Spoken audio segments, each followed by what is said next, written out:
And from Michigan, seek recognition. Madam Speaker, I seek recognition to address the House for 1 minute and to revise and extend my remarks. Without objection, the gentleman is recognized for 1 minute. Thank you, Madam Speaker. Today I rise to recognize a longtime leader in our community, Mark Flegenheimer, as he retires from Michigan Sugar. Mark has been in the sugar industry for 40 years. He first started with Michigan Sugar in 1994 before quickly moving up to become president and CEO in 1998, where he succeeded his father. At one point, the sugar beet industry was on the brink of collapse in Michigan, a fate that many other communities across the country suffered. But through Mark's leadership and his determination of the beet growers and those who work with him, they got through these really difficult times. During Mark's tenure, in fact, Michigan Sugar has doubled its output while using 40% less energy to save costs and to protect the environment. In mid-Michigan, we have thousands of family farms, including sugar beet growers. Every day, they work with and depend on Michigan Sugar. And so we thank Mark for all he's done over the years. Mark's not only a great businessman, but also a really good guy, a great part of our community. He volunteers his time as a member of the Delta College Foundation Board of Directors and as vice chairman of the board at the Midland Center for the Arts. Mark, thank you for your dedication to Mid-Michigan, and congratulations on your retirement. For what purpose does the gentleman from Pennsylvania seek recognition? Madam Speaker, request unanimous consent to address the House for 1 minute and to revise and extend my remarks. Without objection, the gentleman is recognized for 1 minute. Thank you, Madam Speaker. Madam Speaker, I rise today to recognize the Smith family ahead of their 400th anniversary of arriving to the United States. In 1622, William Smith traveled across the ocean from England and made landfall just north of Plymouth. Mr. Smith, like so many of the original Pilgrims, left England in search of a new life as a result of religious persecution. Being Methodist in a mostly Puritan colony meant he and his family were considered strangers and outsiders in their English community. The Smith family actually made their way to Jefferson County, Pennsylvania in 1816, which they have now called home for more than 200 years.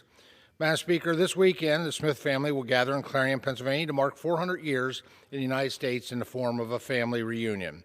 Their uniquely American story deserves to be celebrated, and I want to extend my sincerest congratulations to the Smith family for their longstanding history in the United States. Thank you, Madam Speaker, and I yield back to the balance of my time. For what purpose does the gentlewoman from Pennsylvania seek recognition? Consent to address the House for 1 minute and to revise and extend my remarks. Without objection, the gentlewoman is recognized for 1 minute.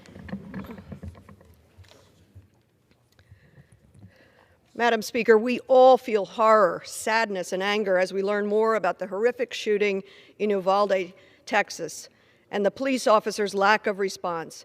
And I wondered, what were they afraid of?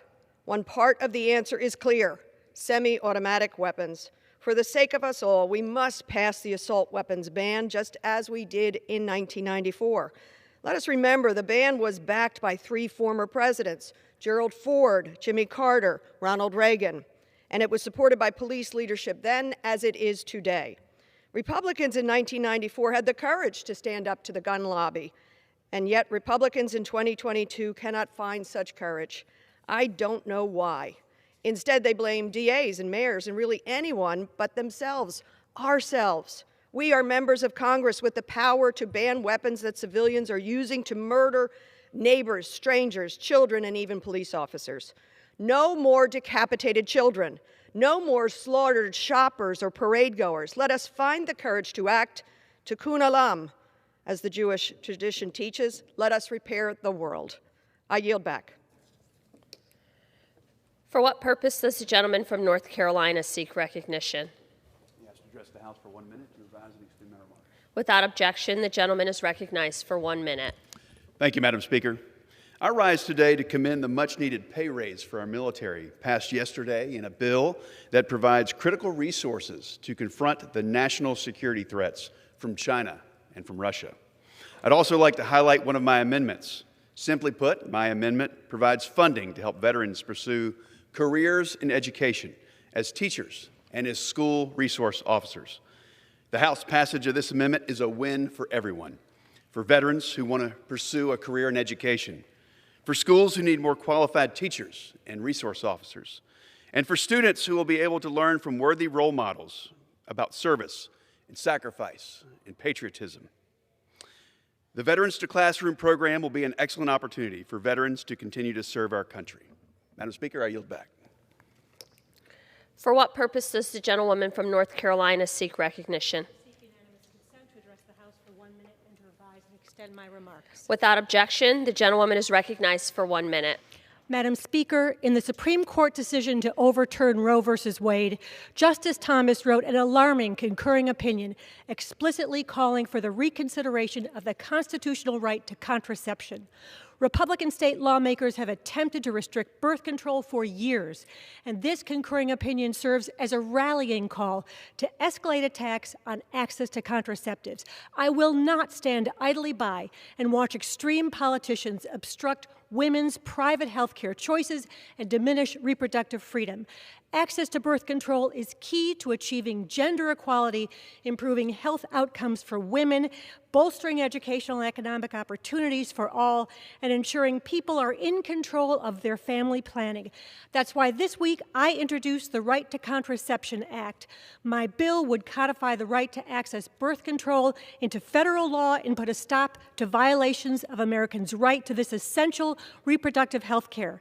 I urgently ask my colleagues on both sides of the aisle to support my legislation to protect birth control and safeguard women's right to make their decisions about their own bodies and futures. Thank you, and I yield back. For what purpose does the gentleman from Georgia seek recognition? Ask unanimous consent to address the House for 1 minute to revise and extend my remarks. Without objection, the gentleman is recognized for 1 minute. Madam Speaker, I rise today in recognition of the life of a young man from my alma mater, Artez Benton. A talented baseball player at Young Harris College, Artez tragically lost his life this past month while in Atlanta. Born in Scottsdale, Georgia, Artez was a star on the Druid Hills High School baseball team. He chose to continue his athletic career at Young Harris as an infielder for the Mountain Lions. Artez was wise beyond his years, hardworking, and was working to become a certified electrician with dreams of owning his own home. He would begin his days at 4 o'clock in the morning studying for his apprenticeship.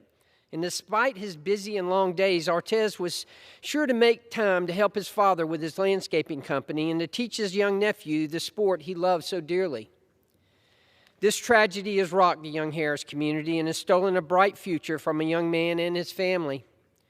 My heart aches for the Benton family, and my prayers reside with them in this terribly difficult time. Thank you, Madam Speaker, and I yield back. For what purpose does the gentlewoman from New York seek recognition? To address the House for 1 minute and revise and extend my remarks. Without objection, the gentlewoman is recognized for 1 minute. Madam Speaker, 1973, Roe is decided. From that day forward, Republicans have been desperate to overturn it. 21 days ago, a right-wing majority on the Supreme Court overturned Roe v. Wade. Make no mistake, these right-wing extremists are not pro-life, but pro-controlling the bodies of women, girls, and anyone who can become pregnant. Abortion is now illegal in 16 states, and anti-abortion legislators are following suit, threatening to make abortion inaccessible for roughly 33 million women across America. And they're not done. Republicans have been clear they will not stop until abortion is banned nationwide. Later today, the House will pass an updated version of the Women's Health Protection Act, which would establish a federal statutory right to abortion. The Senate must follow suit and abolish the filibuster, and we must secure pro-choice majorities in the House and Senate. Our lives depend upon it. For what purpose does the gentleman from California seek recognition? I seek unanimous consent to address the House for 1 minute and revise its standing remarks. Without objection, the gentleman is recognized for 1 minute. Madam Speaker, the Biden administration's open border policies are wreaking havoc across our nation, causing crime to spike, even in my home district in Northern California. Hidden under the cover of magnificent forested wildlands, Mexican cartels are using, through the porous open border process, our federal lands to grow illegal marijuana crops. Even though cannabis products are legal under California law, truly they're still illegal under federal law. These illegal grows are dangerous and cause irreversible harm to the landscape and animals. These grows are guarded by dangerous cartel members as illegal weapons that they smuggle across the border. This puts local residents, foresters, and outdoor recreationalists at grave risk should they accidentally come across or near a grow. Why my home Butte County of Northern California is designated now a federal high-intensity drug trafficking area. Thanks a lot. These illegal farmers of these crops use toxic pesticides that are outlawed by the U.S., unavailable to American growers anymore. These chemicals run off into nearby water sources, poisoning animals and killing off plant life. Gentleman's time has expired. They cut off water from other farmers and rivers and cause much damage to the environment. This drug The gentleman's trafficking time must has be stopped. expired. For what purpose does the gentlewoman from Texas seek recognition? Ask for unanimous consent to address the House for 1 minute and to revise and extend my remarks. Without objection, the gentlewoman is recognized for 1 minute. Thank you, Madam Speaker. Madam Speaker, I rise in outrage at the cruel attacks extreme Republicans have launched on women and their rights. Because of these MAGA Republicans, our daughters will have less freedom than their mothers for the first time in American history. This has been their plan all along. As this graphic behind me shows, women have been fighting Republican attacks for decades, and it's been a tough fight. But House Democrats won't give up. We cannot go back. We won't give up because we trust women. Today, we will pass 2 bills to protect women, their rights, and their freedoms. The Ensuring Women's Right to Reproductive Freedom Act and the Women's Health Protection Act for the second time. Democrats are the party that stand with women. Without them, we cannot be a better America. We always have and will always be with women. We trust women. Thank you, and I yield back. For what purpose does the gentleman from Tennessee seek recognition? I seek unanimous consent to address the House for 1 minute, revise and extend my remarks. Without objection, the gentleman is recognized for 1 minute. Madam Speaker, consumer prices climbed another 1.3% last month, bringing the nation's total annual rate of inflation to 9.1%. The cost of making goods shot up too. The Producer Price Index hit a whopping 11.3%. It's costing Tennesseans and American families an extra $5,000 a year. And there seems to be a growing consensus that we're heading toward a recession. I continue to believe that it didn't have to be this way. The Fed wouldn't have to raise interest rates had President Biden and congressional Democrats resisted the urge to borrow and spend trillions and trillions of dollars we did not have and couldn't afford to spend. What is their solution for getting us out of this mess? Even more spending.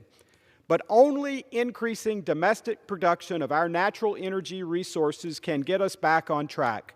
President Biden appears to prefer the destruction of our country's fossil fuel energy industry rather than using it to bring the price of gasoline and diesel back down. Madam Speaker, I yield back. Pursuant to Clause 8 of Rule 20, the Chair will postpone further proceedings today on motions to suspend the rules on which the yeas and nays are ordered.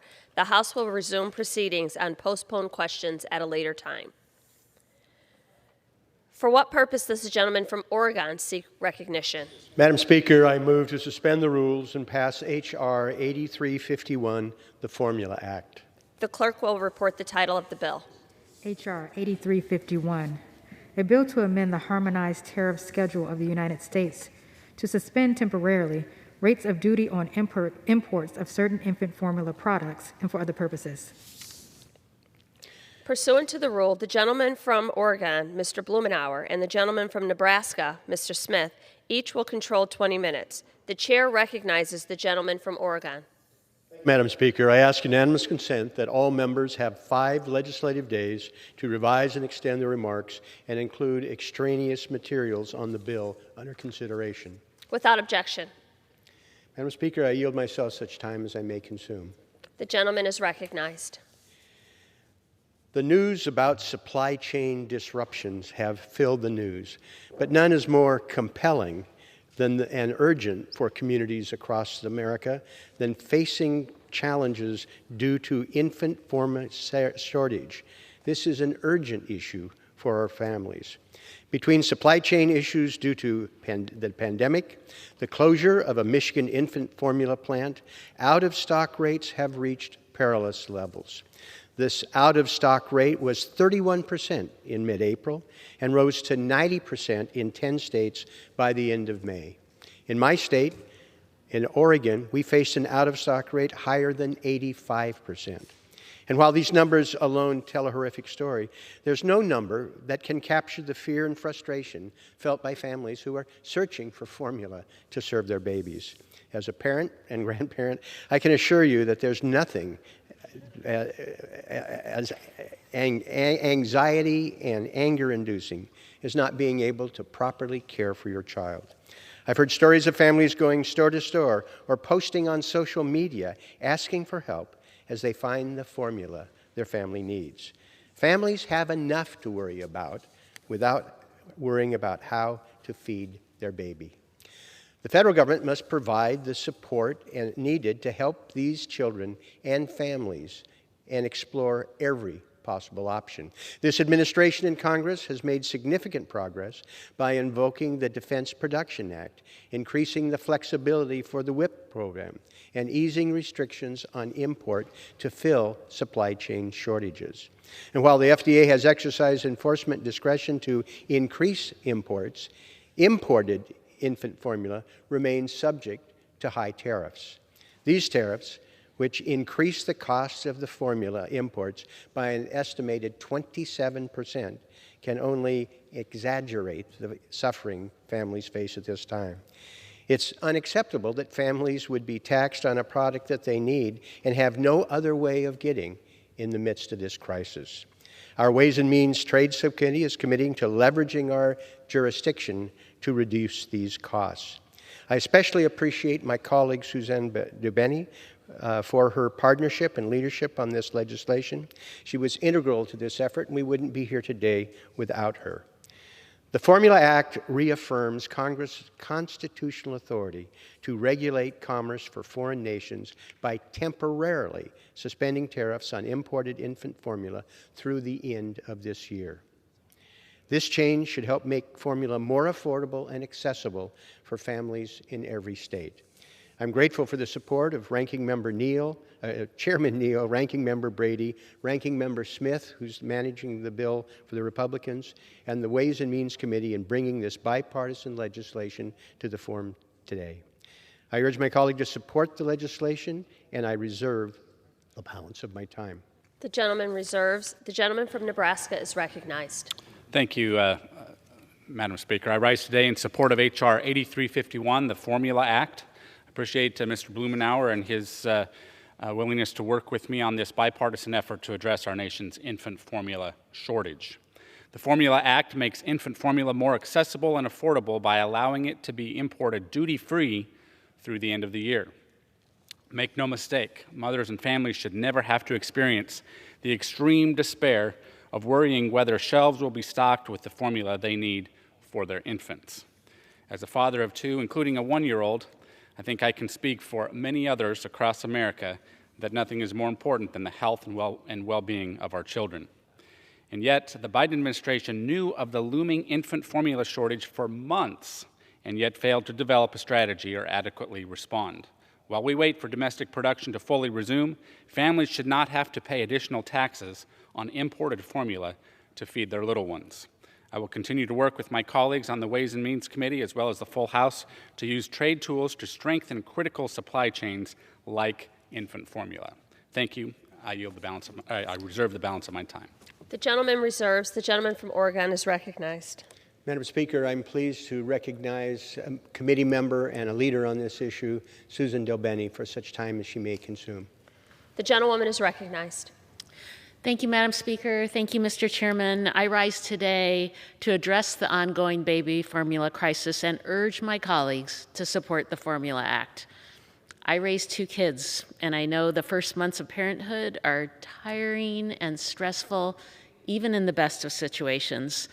Now, families across the country are in a dire position as they try to find formula that they need to feed their babies. Around the country, 74% of formula shelves are empty.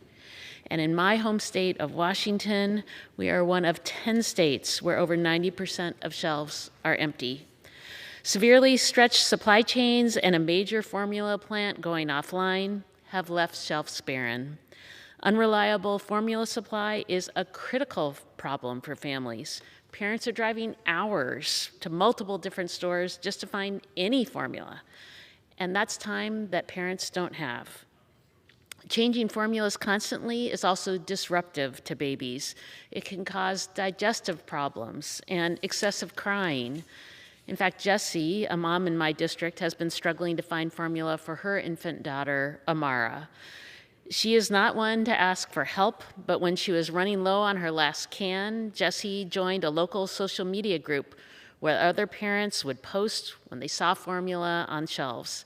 And she downloaded an app that would notify her when more cans were available.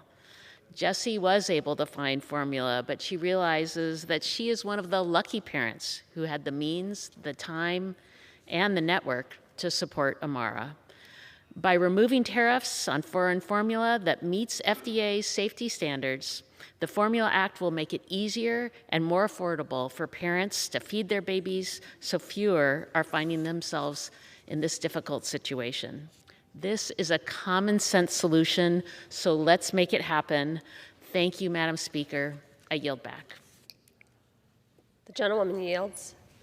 The gentleman from Oregon reserves. The gentleman from Nebraska is recognized. Madam Speaker, I now yield 2 minutes to the distinguished gentleman and a member of the Ways and Means Committee, Dr. Murphy from North Carolina. The gentleman is recognized. Thank you, Madam Speaker. I rise today in support of H.R. 8351, the Formula Act. I'd like to thank my friend from Nebraska, Mr. Adrian Smith, Mr. Blumenauer, for their leadership on this bill.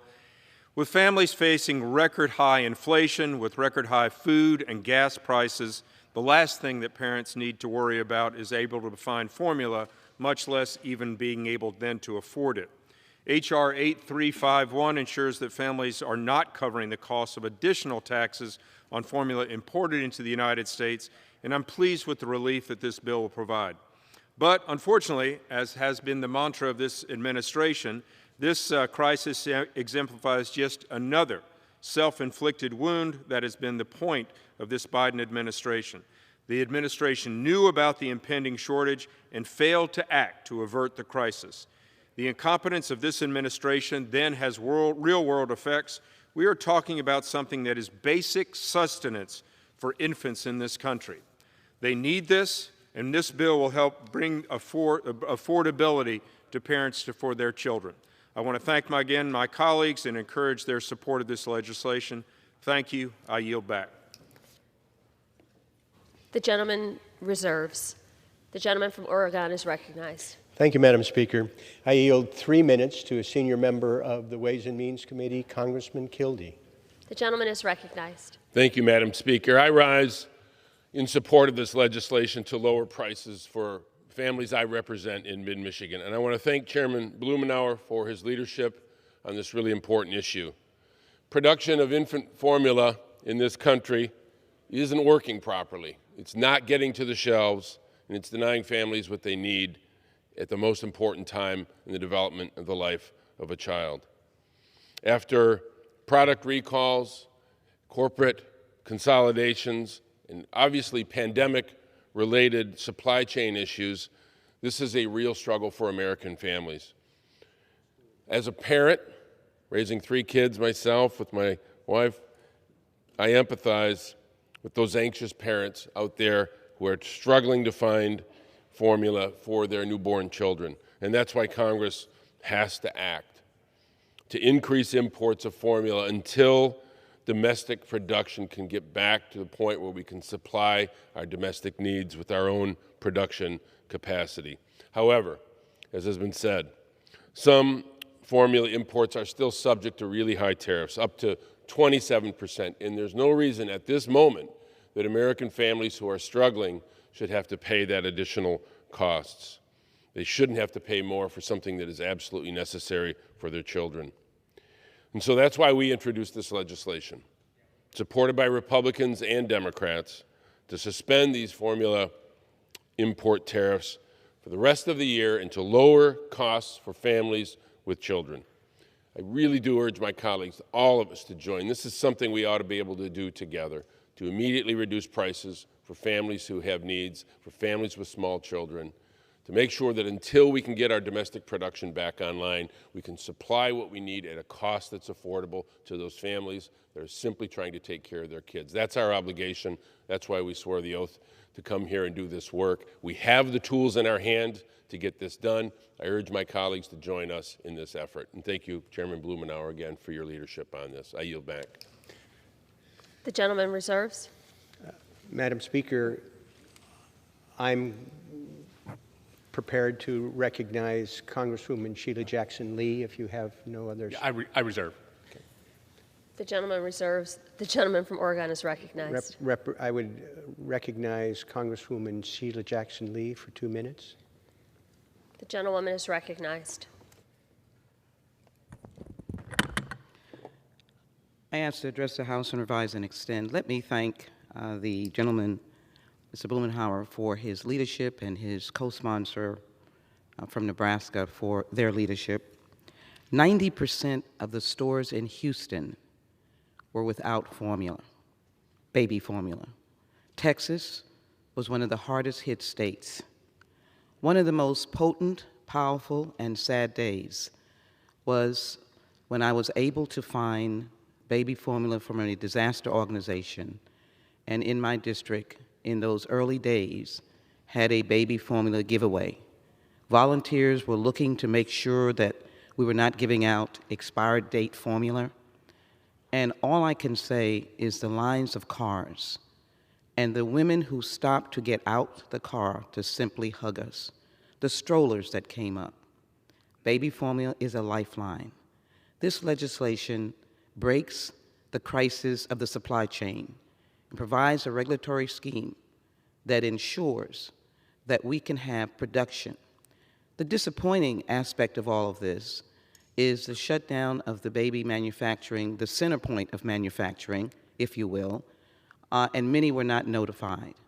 But this legislation says that we are committed as members of the United States Congress to modify safety requirements to the extent that no formula is jeopardized, but to the extent that the lifeline of babies is our first priority.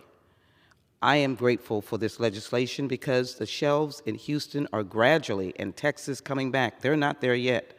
Just a few weeks ago, we had one of the large cargo ships land in Bush Intercontinental Airport.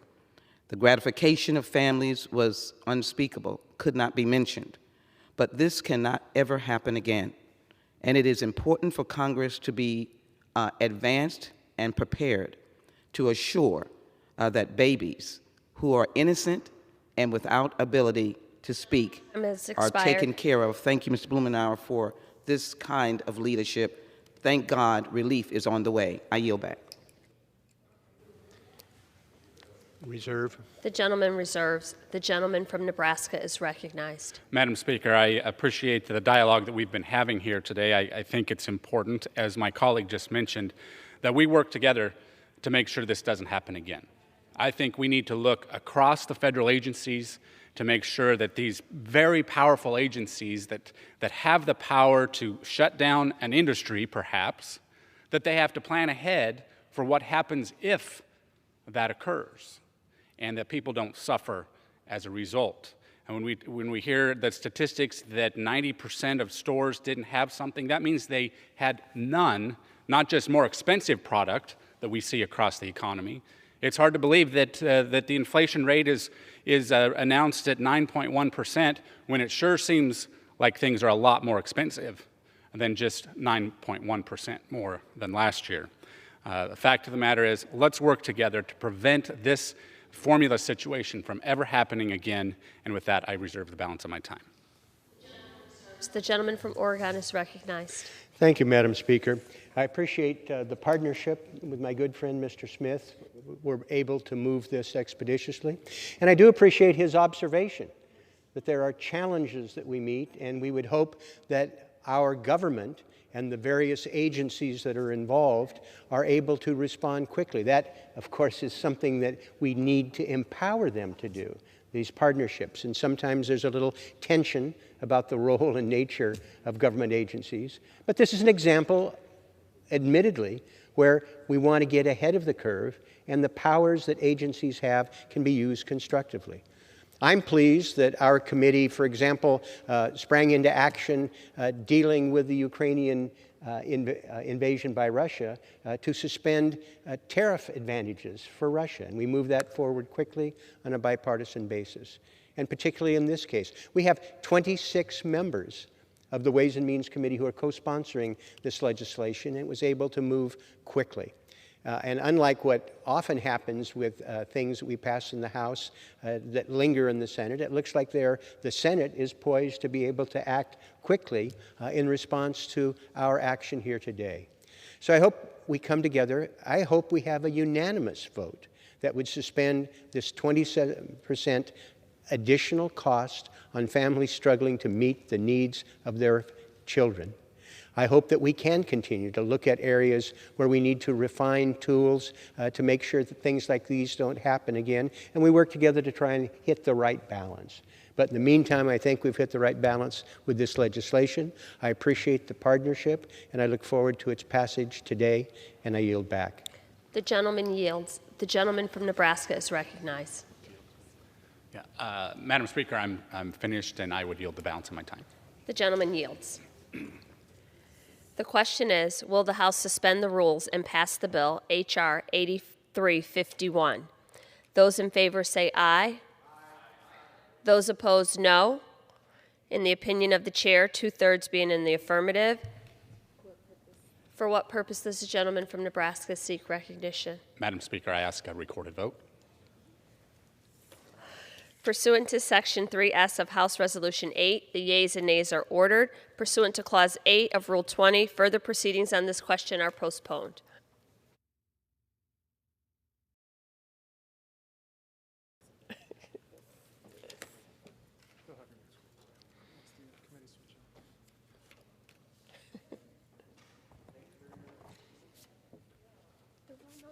Why couldn't we just have it?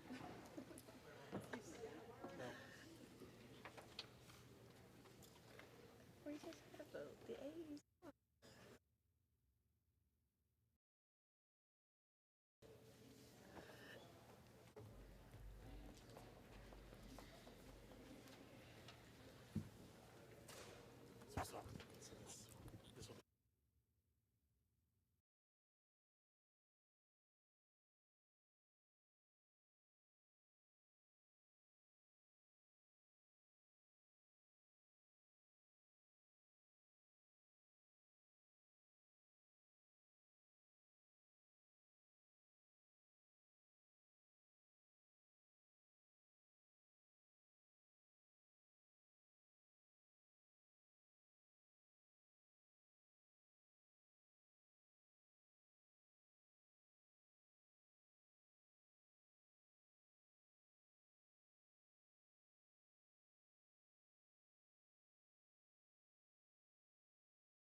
Okay.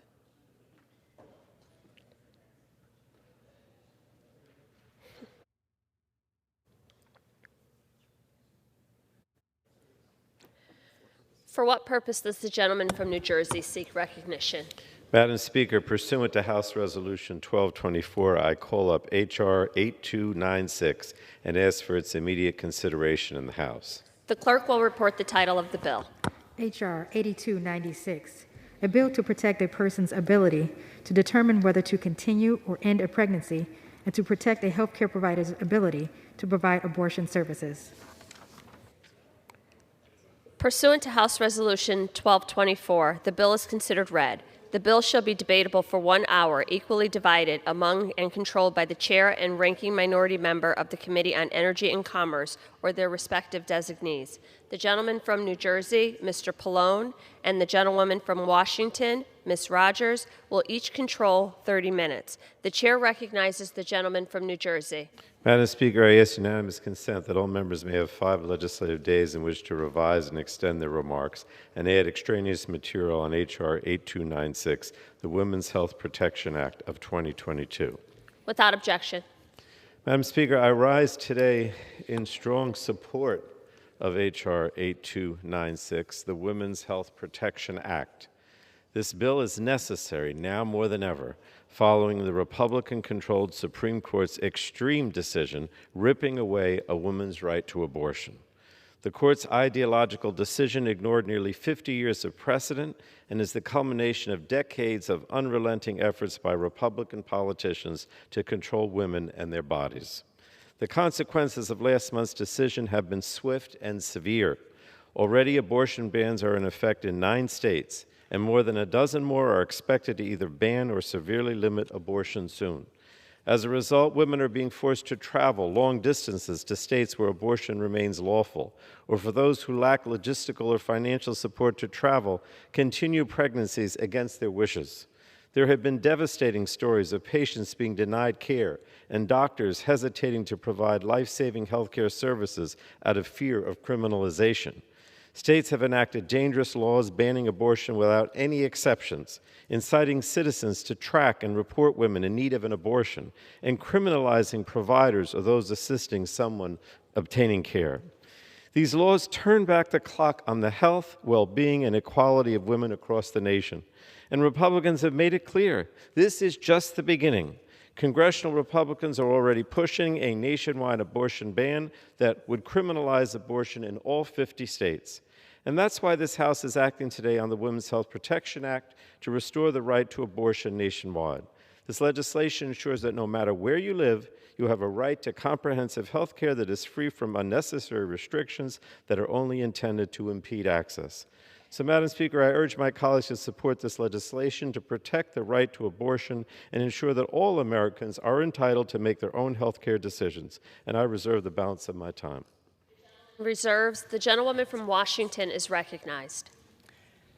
Madam Speaker, to protect the helpless, most powerless, most innocent among us, I rise in strong opposition to H.R. 8296, the Abortion on Demand Until Birth Act. This is not about codifying Roe v. Wade. Why? Because it nationalizes abortion for all 9 months of pregnancy. All 9 months. This would make America as radical as China and North Korea. The Abortion on Demand Until Birth Act would legalize discriminatory abortion based upon sex, race, and disability, including Down syndrome. It overrides state laws that protect women from coercion. It would weaken the conscience protections to force pro-life doctors to perform abortions and end a life. This is especially frightening for pregnancy centers, faith-based providers, and medical professionals who are using amazing medical achievements in treating both mothers and their babies in the wombs as patients. We are doing prenatal heart surgery today in the United States of America. The Abortion on Demand Until Birth Act has nothing to do with protecting the health of women. It has everything to do with forcing an extreme agenda on the American people. Rather than prey on women's vulnerabilities and fears and nationalize abortion for all 9 months, we should be coming together to support women and their families at every stage of pregnancy and beyond. Every mother matters.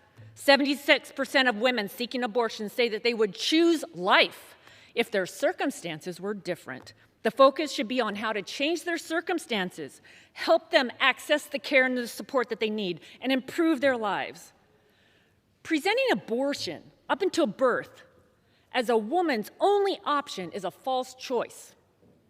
There are nearly 3,000 pregnancy centers in all 50 states. They outnumber Planned Parenthood by more than 2,000 facilities. These pregnancy centers, which are right now under violent attack by pro-abortion groups, provide medical care, resources, education, and mentoring to women. They must be protected, not undermined and threatened by an extreme abortion agenda.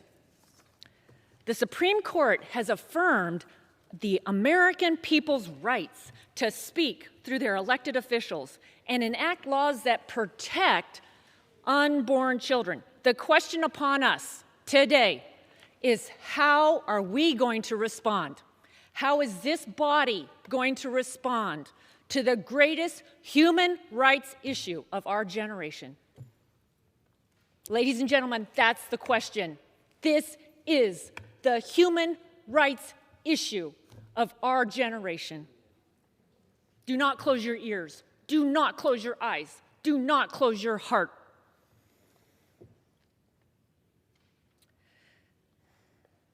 Is it by dehumanizing life and promoting a culture that destroys the weakest among us? Is that how we're going to do it?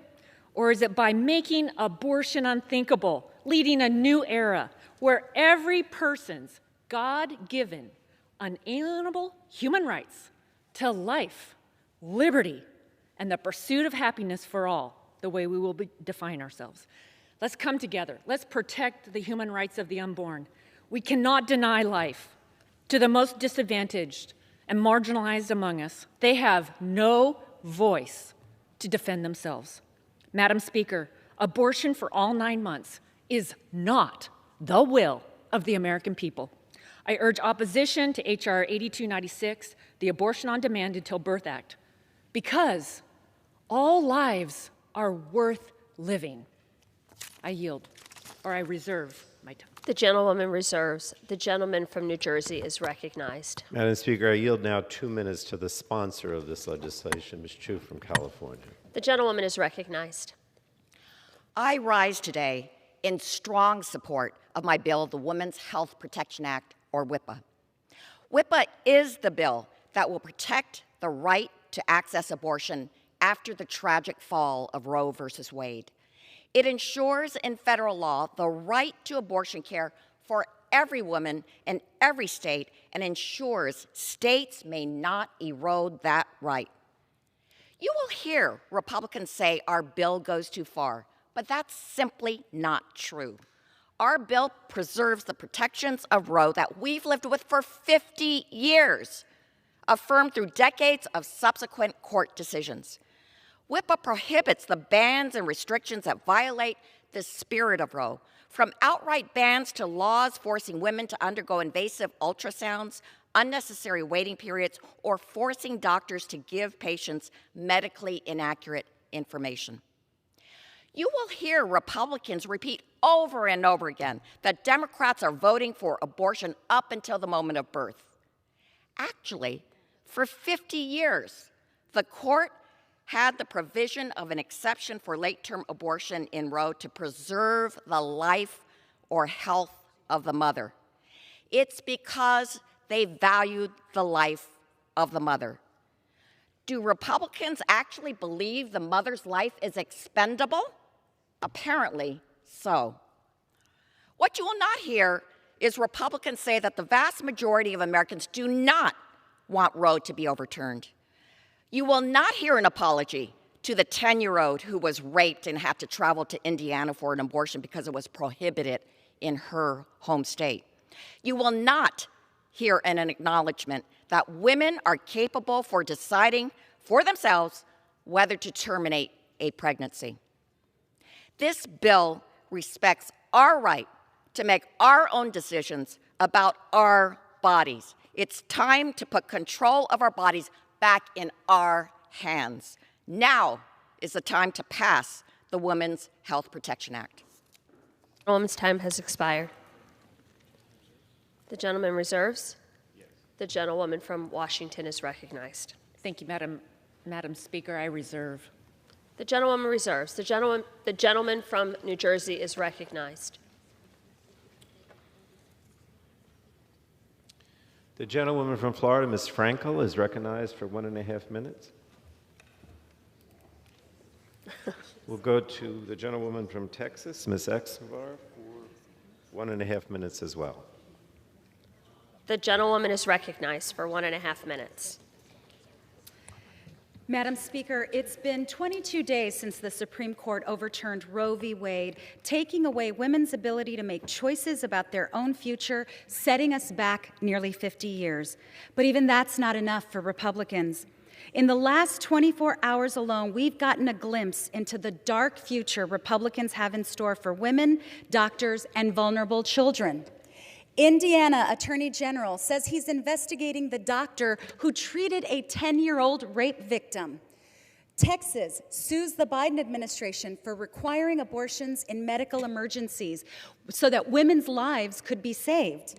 And the National Right to Life official who said the 10-year-old should have had her baby. Yes, according to Republicans, even a little girl impregnated by a brutal rape should be denied an abortion and have to endure government-mandated birth.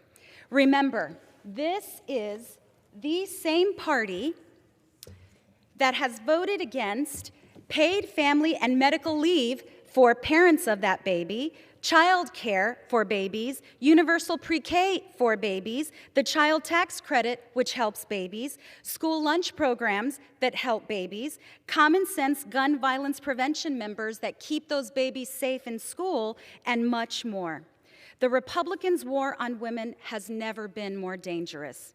Today, we will vote on the Women's Health Protection Act to ensure that women across this country have access to abortion and the freedom to make their own decisions about their bodies and their futures. America, Democrats have your back. Thank you, Madam Speaker. The gentleman reserves. The gentlewoman from Washington is recognized. Thank you, Madam Speaker. I'm pleased to yield to a dynamic example of life and her own testimony. The gentlelady from Florida, Kat Kamick. 2 minutes. The gentlewoman is recognized for 2 minutes. Thank you, Madam Speaker. I ask unanimous consent to enter into the record some articles that I feel relevant to this debate. Without objection. Thank you. I rise today to fight for life and in strong opposition to H.R. 8296, the Abortion on Demand Until Birth Act. You know, I never thought that I would have to stand here on the House floor and debate the fact that killing someone for their gender, their sex, their race, but here we are. We're debating a bill that is being pushed by my colleagues on the other side that would legalize abortions based on a baby's sex, race, or potential disability. Yeah, I'm going to say that again because I think that is perhaps the most outrageous, horrific, regressive, sexist, and racist part of this legislation. This bill allows for abortions up until the day of natural delivery because the child maybe isn't the right sex or the right race according to the mother, who is a woman, by the way. And we need to stop this lie that suddenly abortion is health care. It is not. And I have heard repeatedly my colleagues talk about this 10-year-old girl who was brutally raped. This is a heartbreaking situation, yet not a single peep about the man who did this, an illegal who crossed our border, who never should have been in our country in the first place, who committed this crime. Not one peep. In our country, we are based really, quite frankly, on a simple notion that we are of equal opportunity, not equal outcome. Abortion, that is equal outcome. We know the outcome. So all I am asking today is that my colleagues think a little bit critically about what they're doing and what they're saying, the message that they are sending, that they believe in equal outcome, not opportunity, because they are, quite frankly, denying the right for every single one of these children, the opportunity to live. With that, Madam Speaker, I yield back. The gentlewoman reserves. The gentleman from New Jersey is recognized. Madam Speaker, I yield now a minute and a half to the gentlewoman from Florida, Ms. Frankel. The gentlewoman is recognized for a minute 30 seconds.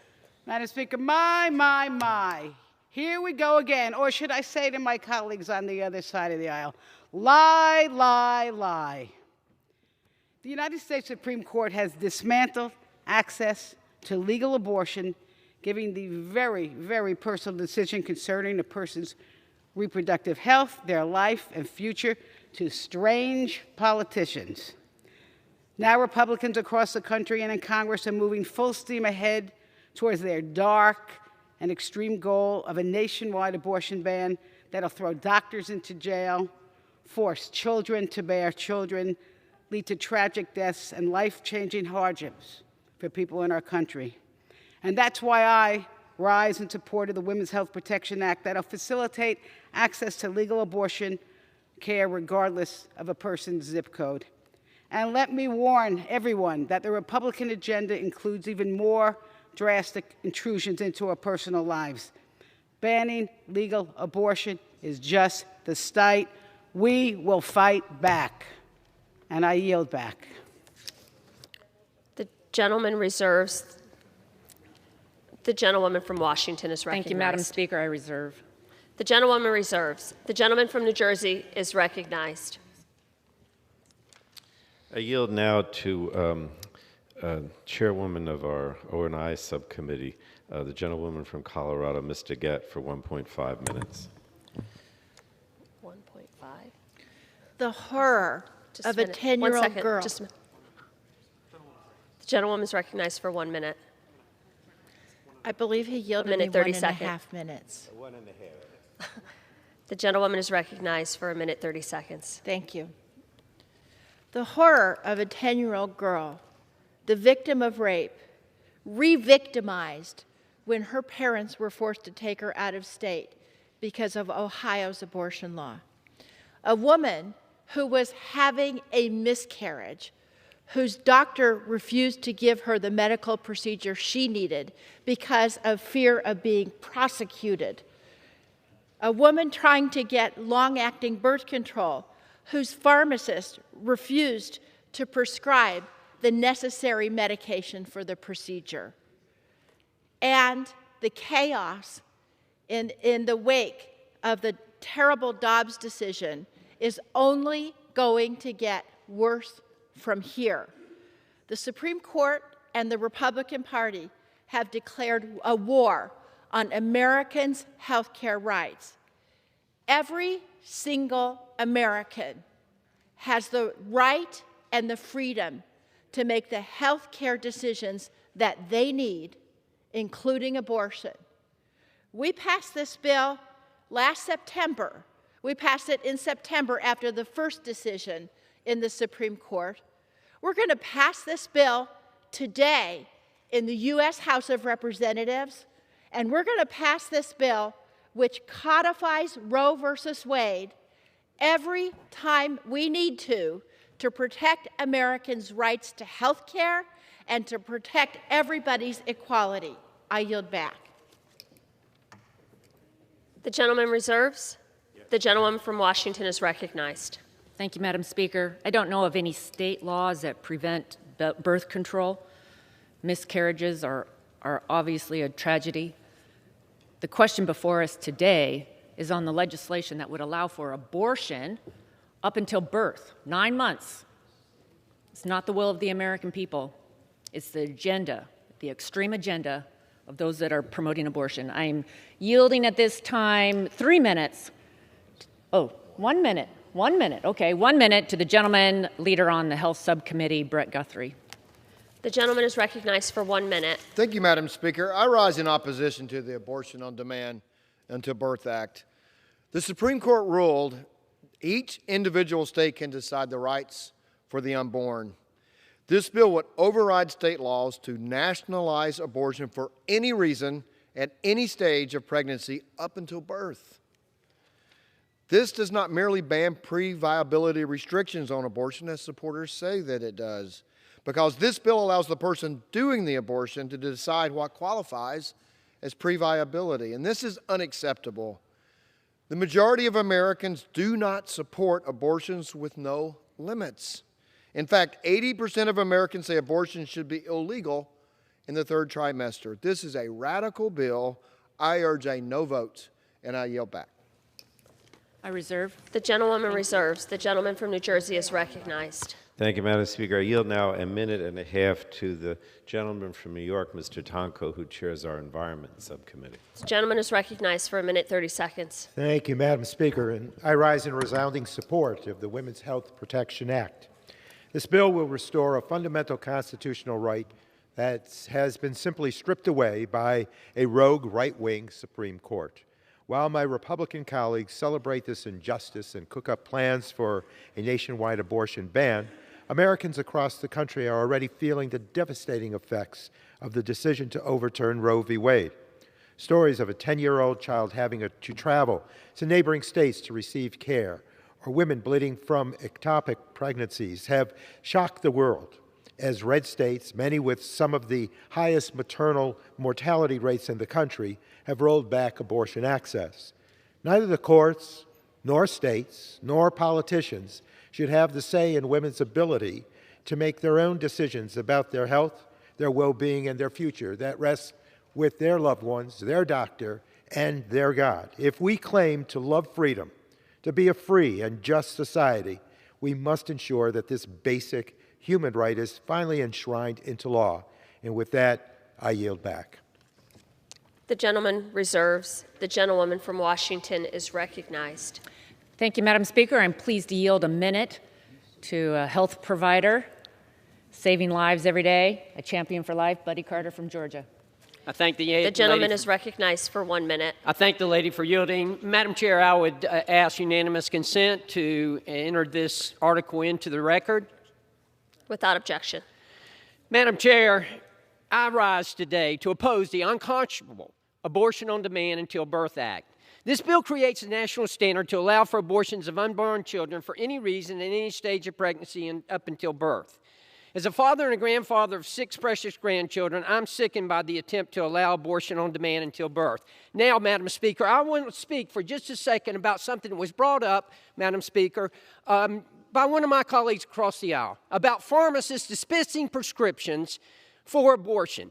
Also, Madam Speaker, if you could do me a favor and get a message to the President who's trying to sign an executive order to force pharmacists to fill prescriptions against their will for abortion, let me assure you, you can pass all the legislation you want, you can sign every executive order that you want to sign, but if you think you're going to force a pharmacist to go against their moral obligation to take care of patients, to take care of babies, and dispense a prescription that's going to be used for abortion, good luck with that, and I yield back.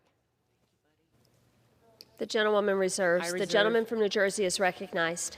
Madam Speaker, I yield a minute and a half now to the gentlewoman from New York, Ms. Clark, a member of our committee. The gentlewoman is recognized for a minute, 30 seconds. Madam Speaker, I rise today to stand against the vile war on reproductive rights of the women in America. Just under 50 years ago, Roe v. Wade established that every woman holds autonomy over her own body and her reproductive choices. To reject this critical ruling a half a century later, at a time when America's maternal health care standards are so disgracefully abysmal, particularly for Black and brown women, is as hateful as it is cruel. We will not stand for this blatant and brazen attempt to control women. We will not stand for yet another assault that diminishes women by taking away their autonomy of their bodies. We will not stand by and watch extremists erase us from our constitutional protections. No, we will not stand for it. Today, I and my Democratic colleagues will pass the Women's Health Protection Act of 2022 and the Ensuring Women's Right to the Reproductive Freedom Act of 2022. And I urge our senators to find the compassion, courage, and their humanity for the women of America by doing the same. Madam Speaker, I yield back. The gentleman reserves. The gentlewoman from Washington is recognized.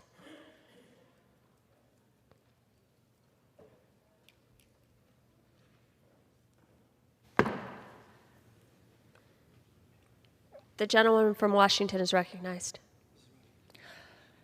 Madam Speaker, I would ask, what about the marginalized Black and Hispanic babies that are more likely to be aborted? Abortion has had a disproportionate impact on minorities and individuals with disabilities. I reserve. The gentlewoman reserves. The gentleman from New Jersey is recognized. Now a minute and a half to the gentleman from California, Mr. Cardenas, also a member of the Energy and Commerce Committee. The gentleman is recognized for a minute, 30 seconds. Thank you very much, Madam Speaker. I rise today in support of the Women's Health Protection Act and lend my voice to the chorus of calls across the country for urgent action on abortion rights. When I first heard the news of the Dobbs decision, I felt as if I were thrown into another country, a country without our Constitution. How is it that such a fundamental right to our autonomy over one's body, over one's life, over one's future can be stripped away so callously? We're talking about far-right justices telling women that they cannot get the care that they need, telling doctors that they cannot treat their patients to the best of their ability. Yes, these 5 justices with no medical expertise stole the fundamental freedom of controlling the health of one's own body and opened the floodgates to criminalize doctors for doing their job. Make no mistake, this is a stain on our healthcare system and a flat-out assault on health equity, and it is a self-inflicted wound. This ruling will leave women, especially women of color and low-income women, including white women, in the lurch. So in the absence of any respect or compassion for reproductive health in this country, we as a body must show our leadership. It is incumbent upon us, elected officials, to ensure that the basic right is restored and finally written into law. The Women's Health Protection Act would do such that. It would restore 50 years of precedent, and the right is a deeply invasive wrong. History has its eyes on us. I urge my colleagues to vote yes, and I yield back. Time has expired. The gentleman reserves. The gentlewoman from Washington is recognized. Thank you, Madam Speaker. I'm pleased to yield 2 minutes to another healthcare provider, Dr. Marionette Miller-Meeks, who's worked hard to improve the lives of many throughout her career. The gentlewoman is recognized for 2 minutes. Thank you, Madam Speaker, and I thank my colleague, the Honorable Representative Rogers, for yielding me time. I rise today in opposition of 8296. The Supreme Court recently took the important and correct step to return the power to regulate abortion back to state legislators and voters within the individual states while recognizing the sanctity of life. This concept is so novel and repugnant to the Democrats that they would put forward a radical and extreme abortion bill that would permit abortion even up until birth for any reason. Only 7 countries, including China and North Korea, are this extreme. As a doctor, I am knowledgeable that mid to late term abortion is a barbaric procedure which can include dismemberment of the baby and crushing of the skull. Far more cruel than many of the laws of states that define prisoner abuse of convicted felons and what constitutes animal cruelty. A procedure done when the mother is given anesthesia, but the baby can feel pain, even though you cannot hear it scream.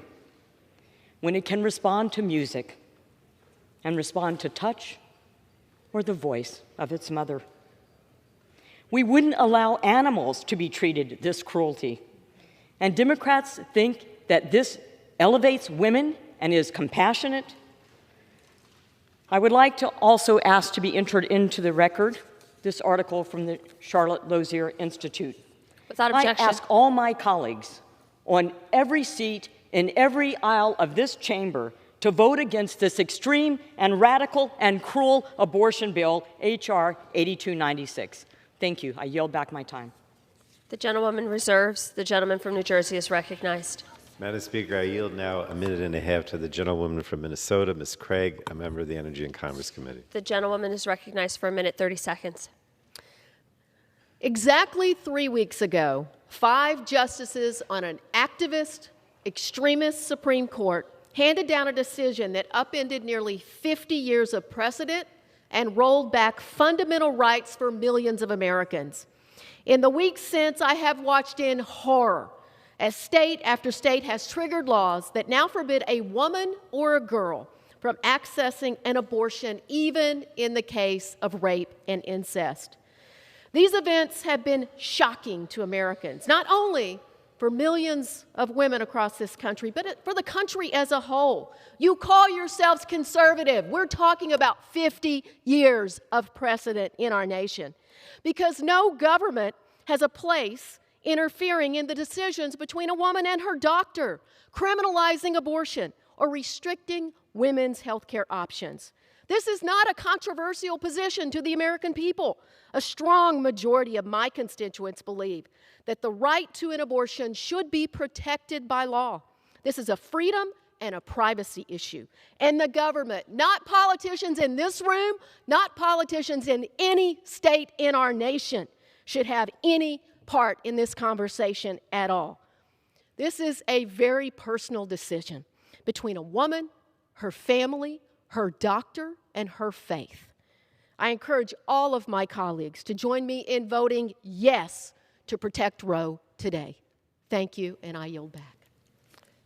The gentleman reserves. The gentlewoman from Washington is recognized. Thank you, Madam Speaker. I reserve. The gentlewoman reserves. The gentleman from New Jersey is recognized.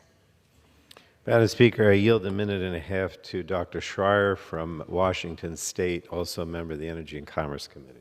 The gentlewoman is recognized for a minute 30 seconds. Thank you, Mr. Chairman, and thank you, Madam Speaker. I'll tell you, my constituents are up in arms. They are emailing and they are calling my office outraged that the freedoms that they have had for 50 years are being stripped away from women in half the states in this country. They are furious when they hear about victims of rape not being able to end a pregnancy, when they see a 10-year-old girl who has to flee to a neighboring state so she won't be forced to carry a pregnancy to term, a 10-year-old. This is barbaric. And my constituents are worried about what might come next in our home state of Washington. I am the only pro-choice woman doctor in all of Congress. In fact, a pediatrician. And I have been in the exam room with teens facing unplanned pregnancies and with mothers who find out that the pregnancy they are so excited about is not a viable one. These are deeply personal circumstances, and frankly, when and whether and under what circumstances to become a mother is the single most important decision a woman will ever make. And that must be hers to make. The government has no place in the exam room.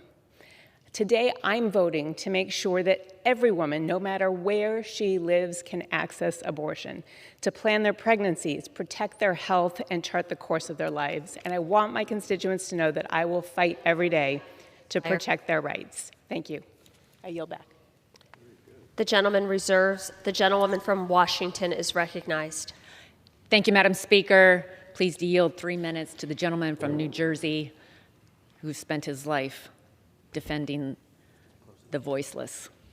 Gentleman from New Jersey, Chris Smith. Thank my good friend. The gentleman is recognized for 3 minutes. Ranking member for her eloquent defense of the unborn child and their mothers, because there are two co-victims in every abortion, mother and baby, and I thank her for her leadership. It's extraordinary. Madam Speaker, according to the January 2022 Marist poll, only 17% of Americans believe that, quote, abortion should be available to a woman anytime she wants one during her entire pregnancy. And when Americans were asked in late June 28th to 29th, in a Harvard-Harris poll, a nationwide poll supervised by Mark Penn, and many of us know him. He's a very, very effective pollster. And the question was put, do you think your state should allow abortions up to 9 months? Only 10% said yes. H.R. 8296 will legally authorize and enable the violent death of unborn baby girls and boys by dismemberment, beheading, forced expulsion from the womb, deadly poisons, or other methods at any time and for any reason until birth. Don't believe it? Read Section 4 of the bill. Couldn't be clearer. This bill is far outside the American mainstream and goes far beyond Roe versus Wade. And matter of fact, when the Harvard-Harris poll asked whether or not we should be doing what we're doing today in terms of Congress, they found, and I was a little bit astonished by this, that less than a third voters say that abortion law should be federally set by a congressional vote, 31%. They believe the states ought to be doing it. Let me ask you, point out to my colleagues, because mention was made of this, abortion is not health care. Unless one construes the precious life of an unborn child to be analogous to a tumor, to be excised, or a disease to be vanquished. This legislation constitutes an existential threat to unborn children. Since Roe v. Wade, approximately 63.5 million babies have been killed by dismemberment, chemical poisoning, and beheading, a number that equates with the entire population of everyone living in the country of Italy. If enacted, this bill would nullify almost every pro-life restriction ever enacted by the states, including parental involvement laws in 37 states and pain-capable unborn child protection laws in 19 states. I remember when a woman from Virginia who formed a group called Mothers Against Minors Abortion, she found out about her daughter's abortion when she was hemorrhaging in her bed. She came and testified before the committee and said, please, we need to know. Parental notification laws do work. And sadly, these will be nullified by this bill. For decades, abortion advocates have gone through extraordinary lengths to ignore, trivialize, or cover up the battered baby victim. But today, thanks to ultrasound, unborn babies are more visible than ever before. Today, science informs us that birth is an event, albeit an important one, but only an event in the life of a child. It's a continuum, life is. I ask my colleagues to oppose this bill. The youngest patients need protection. I reserve. The gentlewoman reserves. The gentleman from New Jersey is recognized. Madam Speaker, I yield 1.5 minutes to the gentlewoman from New Hampshire, Ms. Custer, member of our committee. The gentlewoman is recognized for 1 minute 30 seconds. Madam Speaker, I rise today in support of the Women's Health Protection Act and to speak for the generation of women who have lost their freedom to make health care decisions for themselves. The government has no place inserting itself into people's personal health care decisions. I never expected to be on the floor of the House talking about miscarriage, ectopic pregnancy, or fertility treatments. But here we are.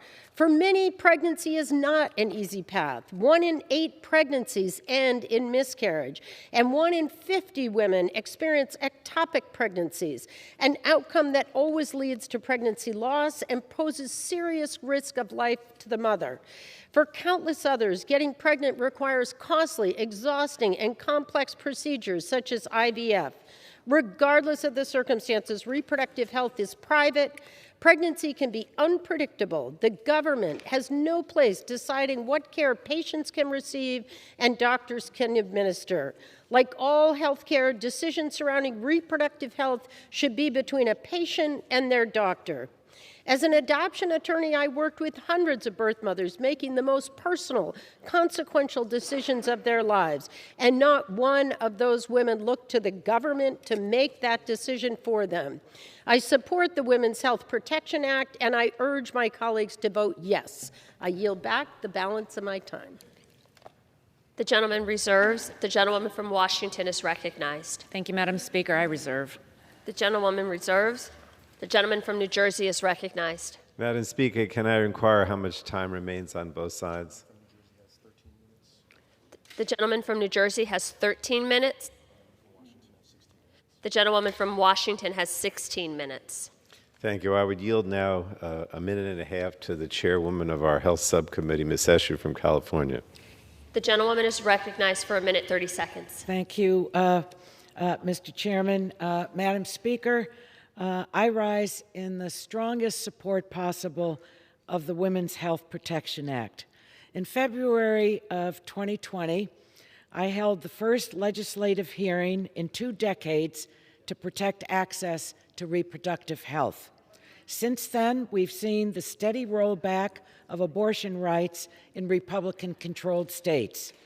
This means that low-income women and minorities have been living in a post-Roe reality for years now. Now, the Supreme Court has fully revoked the constitutional right to an abortion, leaving states to outlaw and criminalize abortion if they choose to. This devastating decision has created a patchwork of states with differing laws and restrictions, causing societal chaos and confusion across our country. It's a hunt down of women. It's a hunt down of women. The Women's Health Protection Act makes sure that every American has equal access to reproductive health care, no matter where they live. I'm eager to vote for this legislation once again, and I call on my Senate counterparts to codify these vital protections into law. With that, I yield back. The gentleman reserves. The gentlewoman from Washington is recognized. Thank you, Madam Speaker. I'm pleased to yield to 1 minute to the gentleman from Pennsylvania, member of the Energy and Commerce Committee, and another medical provider, Dr. John Joyce. The gentleman is recognized for 1 minute. I thank the gentlewoman for yielding. I rise today in opposition to this legislation that would legalize abortion on demand up until the moment of birth. As a physician, I first swore in an oath to do no harm. As legislators, we cannot in good conscience vote to pass legislation that would claim the lives of unborn children in late-term abortions. This poorly written legislation would put our nation alongside countries like China and North Korea by allowing discriminatory abortions based on sex, based on race, even based on disability. This is unacceptable, and it's gut-wrenching that Congress would even consider passing such legislation. This Abortion on Demand Act would override pro-life laws passed in our states and prohibit state-level elected officials from passing legislation to protect unborn children in our communities. It is time for all members of Congress to vote against this poorly written bill. May I have 30 more seconds? Yes. I yield the gentleman 30 additional seconds. The gentleman is recognized. It is time for all members of Congress to vote against this poorly written bill. I urge a no vote. Madam Chair, I ask you to enter the text of 2 articles into the record. Without objection. Thank you, and I yield back. Gentlewoman reserves. The gentleman from New Jersey is recognized. Madam Speaker, I yield a minute and a half to the gentlewoman from California, who is co-chair of the Pro-Choice Caucus. The gentlewoman is recognized for 1 minute 30 seconds. Thank you, Mr. Chairman, for yielding and for your work and for bringing this bill to the floor. And a moment to thank our good friend, a great leader, Congresswoman Judy Chu, for her persistent leadership. Once again, Chairman Pallone, for bringing this to the floor once again. Last month's Supreme Court devastating. Remember the days before Roe, and now that the court has ended Roe, we are truly in a health emergency. Abortion bans affect everyone, but they're barriers to care, who already have these barriers presented. Women of color working to make ends meet. Rural people, young people, for exercise. That is wrong. It's morally wrong. Health and about their futures. Liberty away. This is just another step in the erosion. Critical than now that we pass legislation to protect the right to access, ensure that abortions and comprehensive reproductive health care are available. The gentleman reserves. The gentlewoman from Washington is recognized. Thank you, Madam Speaker. Gentlewoman reserves. The gentleman from New Jersey is recognized.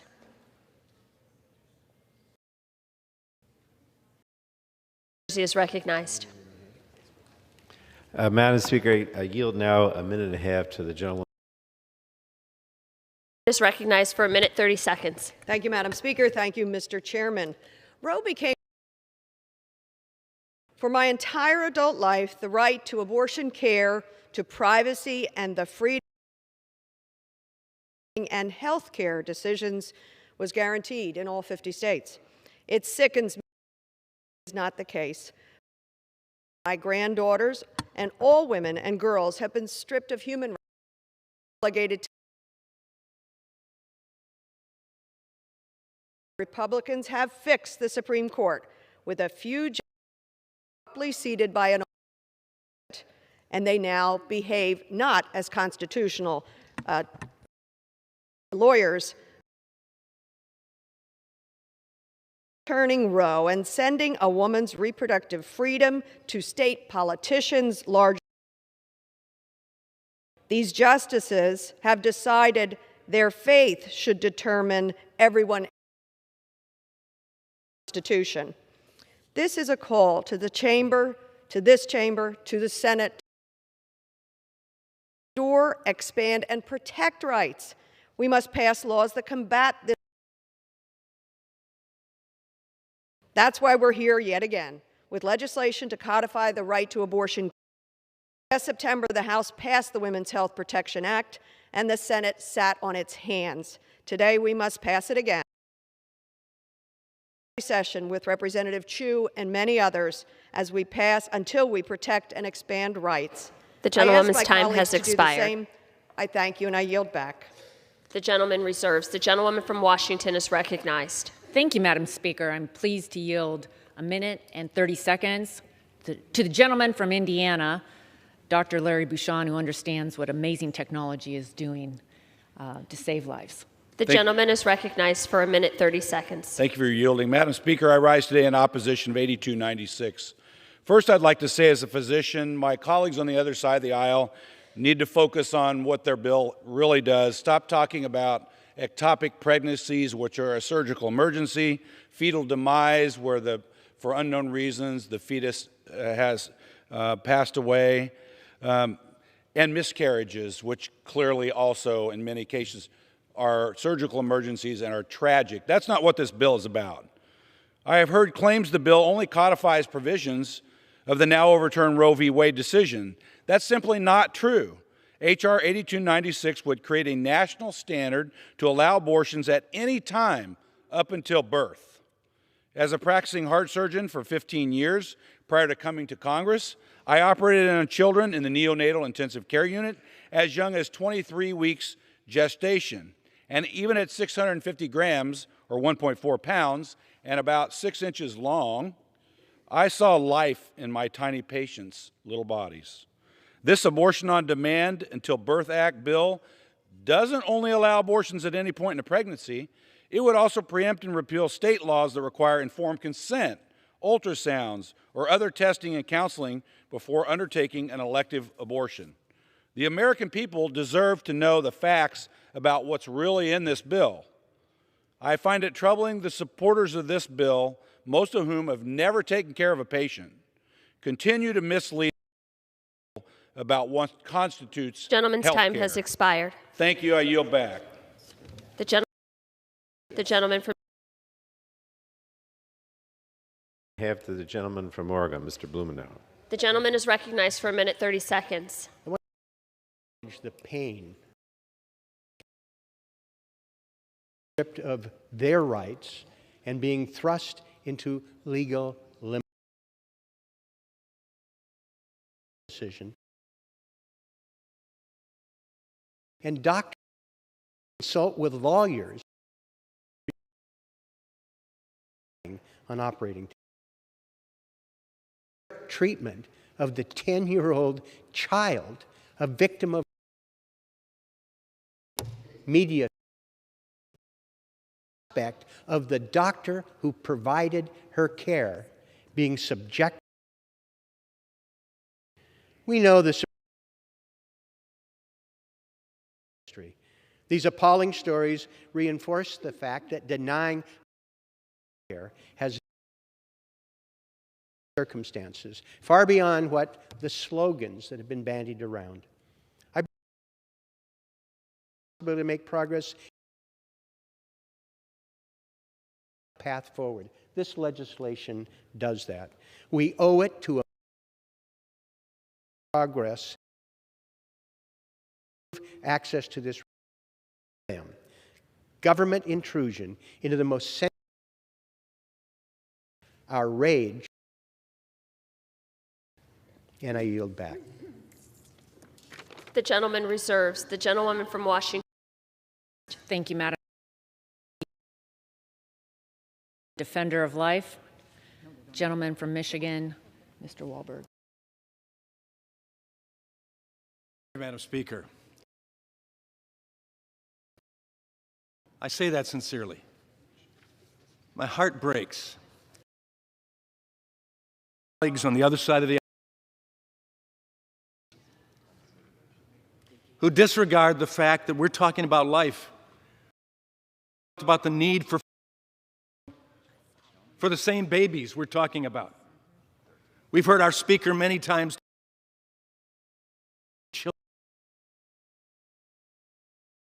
today. It breaks my heart to think that my colleague before life is hard to think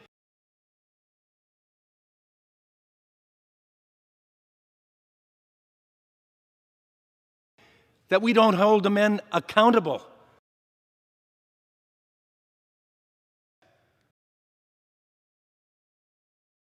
breaks my heart that we would say this is a human right to take life.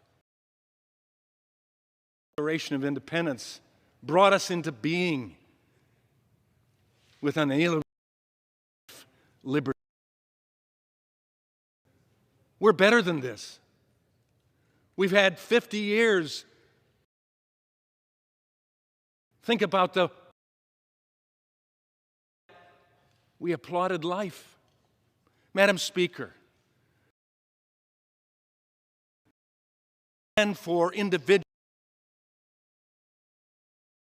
capable of to decide for the place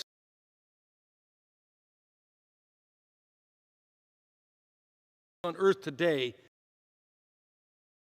Ford nursery in a hospital.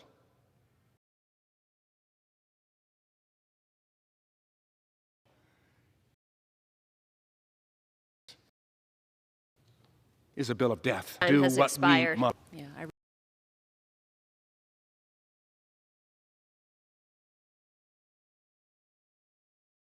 The gentlewoman reserved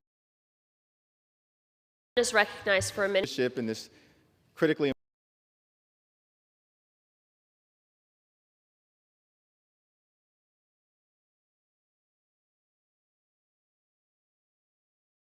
important area as well. That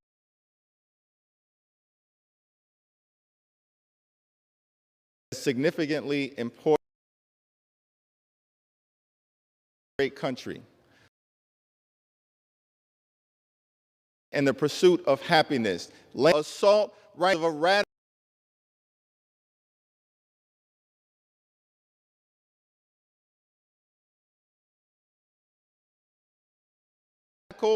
right, but this legislation and how her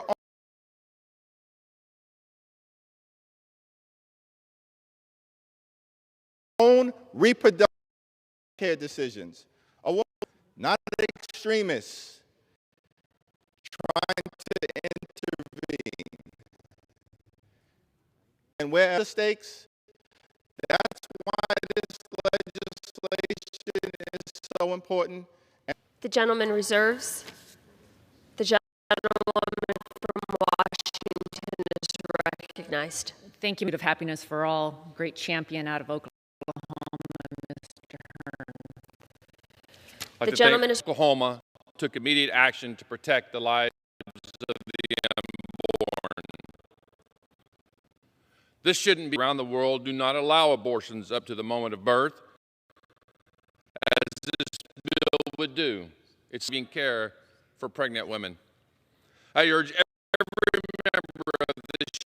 chamber to vote no. You back. Woman reserves. The gentleman from New Jersey is recognized.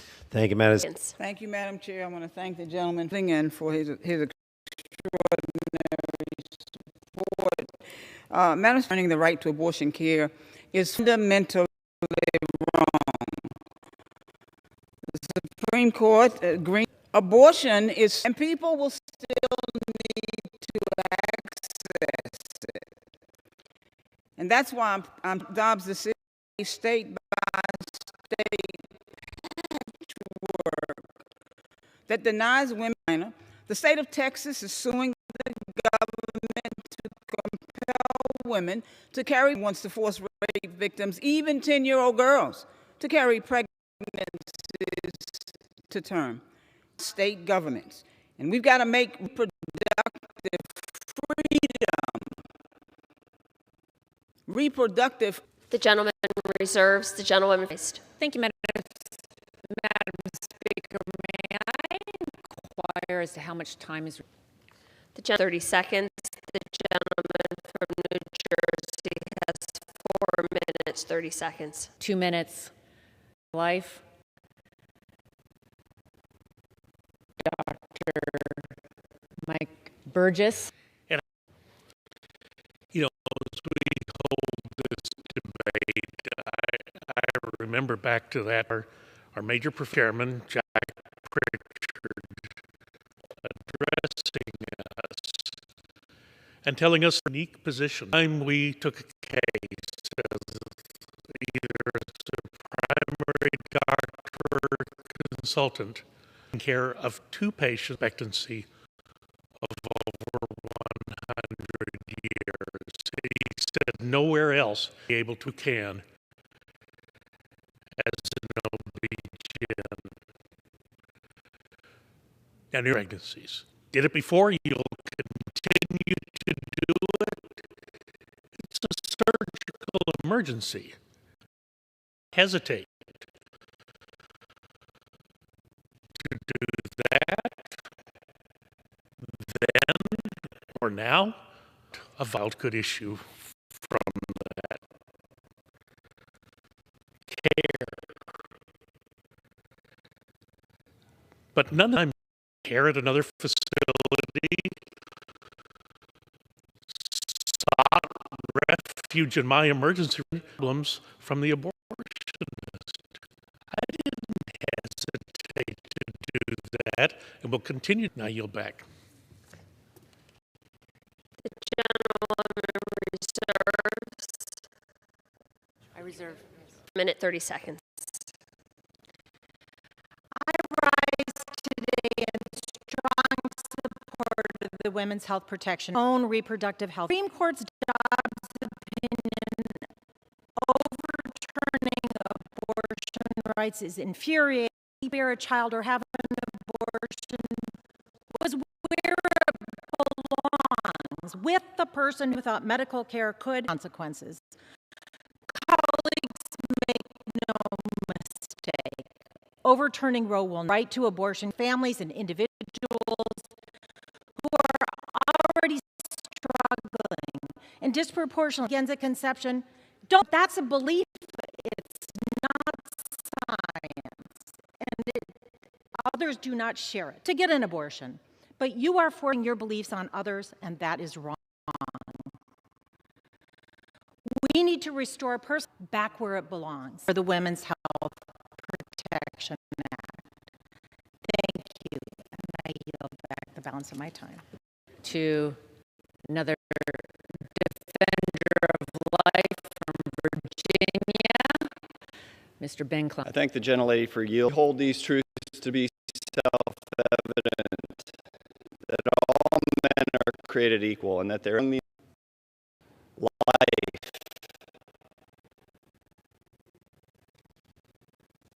Abortion use to end the life of an innocent human being. The government has 23. That is a tragedy and simply unacceptable. And I stand here for the sake of our nation.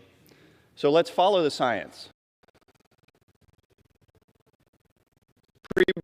non-humans are in fact human. Left has decided that he accorded human rights depending on their location, level of dependency, or size. This nation. I yield back.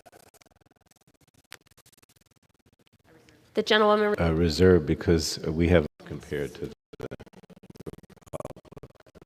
The gentleman reserves. The gentleman. Please yield a minute to Defender of Life from Texas. The gentleman is recognized for one. I think the gentleman from Washington, and Madam Speaker, I rise in opposition to today. I'm voting two bills that go far beyond Roe v. Wade, which is hypes as the Constitution clearly says elective abortions up to and including a baby's due date, an extreme position. Legalizing abortion based on the enough for child traffickers to cover up their crimes by forcing victims to receive those who might encourage delaying an abortion, including parents or health care providers. Parents. Since the overturns have spread misinformation and fear surrounding the decision, presenting the killing of, and I encourage all of my colleagues to vote against these. The gentlewoman reserves. The gentleman from New Jersey is recognized. Madam Speaker, I yield. Dr. Freedom is a constitutional right. I rise today, a 10-year-old rape victim who was denied an abortion and had to run to another state. I stand criminalized. I stand in the name of incest victims. I stand for the Constitution and the Ninth right of women with their faith leaders, their family, make their own decision about Health Protection Act because it prohibits a telling abortion form or that they would perform medically unnecessary procedures like permitted by this particular to ensure that they would comply with credentialing or other conditions offer medically comparable services. I stand in order for the Women's Health Protection Act to come. It prevails. I stand because the Supreme Court justices who swore that they believe represent to those that they would adhere to start decisis and has expired. Bounty hunters are seeking to criminalize and arrest persons. The gentleman's time has expired. The gentleman from New Jersey reserves. The gentlewoman from Washington, Arizona. Committee, Debbie Lesko. 2 minutes. The gentlewoman is recognized. HR 8296, because Republicans care about women and babies. Attempting to push an on-demand agenda, which is beyond actions on demand for any 80% of Americans be illegal in the third trimester. To end the life of the preborn baby are truly reprehensible. Numerous pro-life laws that state Supreme Court overturned Roe versus Wade by a man, a mother and grandmother. I can tell you, and they are lives worth defending. I find it ironic that the party that tells that conception, signs of a heartbeat can be detected after just 20 in the womb.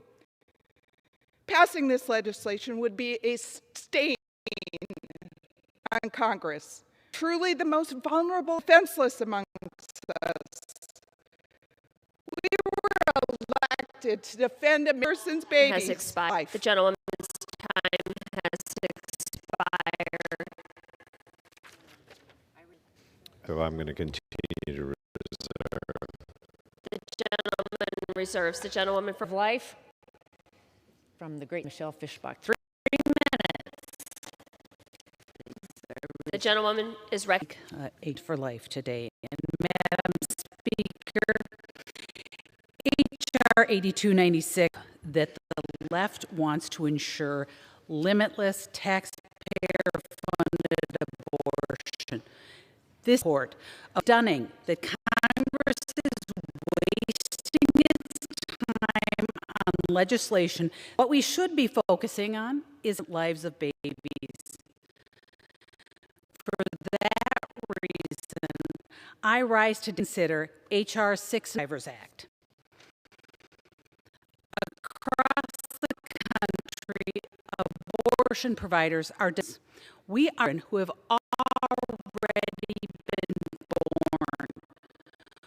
We are talking about babies who cannot protect. Act is compassionate legislation that does attempted abortions, same standard of care that any newborn should, and health of these children, and then immediately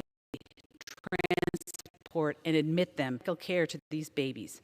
Bar criminal prosecution of the mother. A lot of difficult the unborn, but I am truly shocked and heartbroken who have already been. Speaker, we can and we should make every effort vote you will ever support babies being denied life-saving health care after they are born. I ask unanimous text of the amendment in the record immediately prior to the vote on. This gentleman, the gentlewoman reserves. That's a gentleman from New Jersey. If the gentlewoman. As to how much time is remaining? The gentleman from New Jersey has 1:30. The gentlelady is recognized. Abortion is the sharpest, strongly held beliefs and stories. Both sides are guilty of dismissing one another. For those of us in fear and despair, discord and insecurity. Today, though, is extreme. It is for any reason at any stage of pregnancy until birth. It's American technology. It's technology that allows us now to do surgeries. See the baby develop day by day is just amazing. And don't perform a prenatal surgery. It wasn't possible in 1973 when Roe v. Wade was. Look how far we've come. Science has evolved. It doesn't work in medicine. Madam Speaker, reject this legislation. I yield back. That extreme and dangerous decision in Dobbs turns back. Comprehensive health care must include access to abortion and the ability to access care regardless of where they live can make their own decisions about their lives and their futures.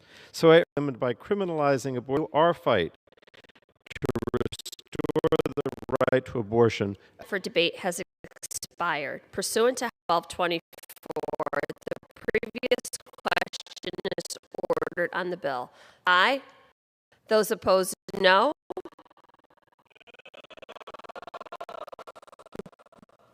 The ayes. Determine whether the healthcare provider's ability to provide abortion services. Madam Speaker, I have a motion. The clerk will report the motion. Mrs. Fishbach of Minnesota, moving on Energy and Commerce. 2B of Rule 19. The previous question is ordered on the motion to recommit.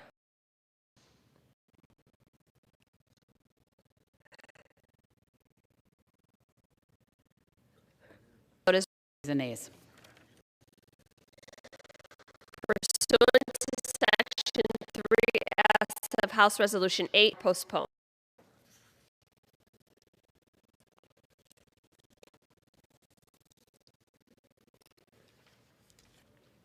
purpose does the gentleman from New Jersey seek recognition? Madam Speaker, pursuant to immediate consideration. H.R. 8297. To prohibit the interference of state abortion. Pursuant to House Resolution 1224, the amendment printed in part considered as adopted and shall be debatable for 1 hour, equally divided and controlled by the chairman from Washington, Ms. Rogers, will each control 30 minutes. The chair recognizes The 5 let extend the remarks and add extraneous material on H.R. 82. Strong support of H.R. 8297, the ensuring women's right to reproduce, and overturned a woman's constitutional right to abortion. It also gave license laws criminalized health care and created an environment of fear for health states. Republican politicians and anti-abortion extremists are also actively crossing abortion. They also want to deputize private citizens to track down anyone the right to travel freely. And this legislation will put those states on the right to travel across state lines to obtain a lawful abortion. Residents, anyone, when crossing state lines to obtain a lawful abortion. Madam Speaker, acting under state law from restricting or impeding access to medical. Madam Speaker, while we need the Women's Health Protection Act to become law, some of the acting now to prevent women from making their own health care decisions. This legislation, and I reserve the balance of my time. the gentlewoman from Washington is recognized. Thank you, Madam. Just like the Democrats' abortion on demand until birth act, this abortion is a false choice between taking care of a woman and taking care of a baby. And our 76% of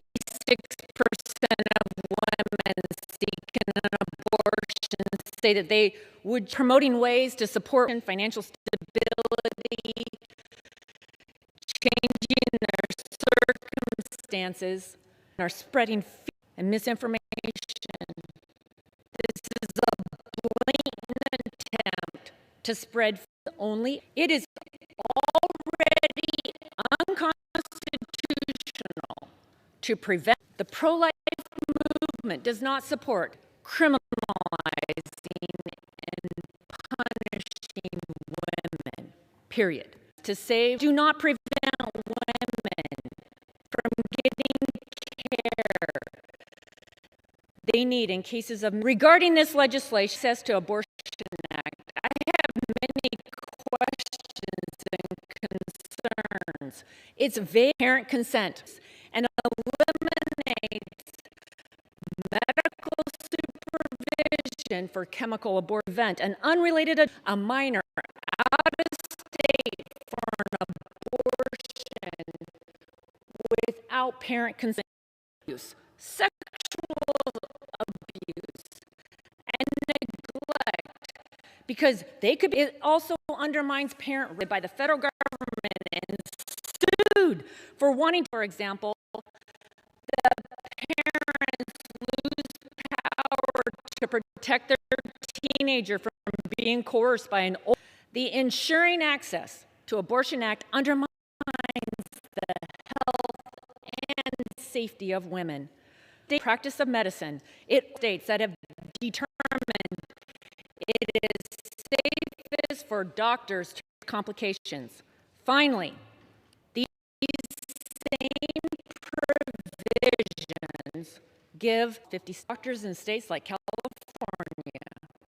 where there's no parent consent, drugs to children country.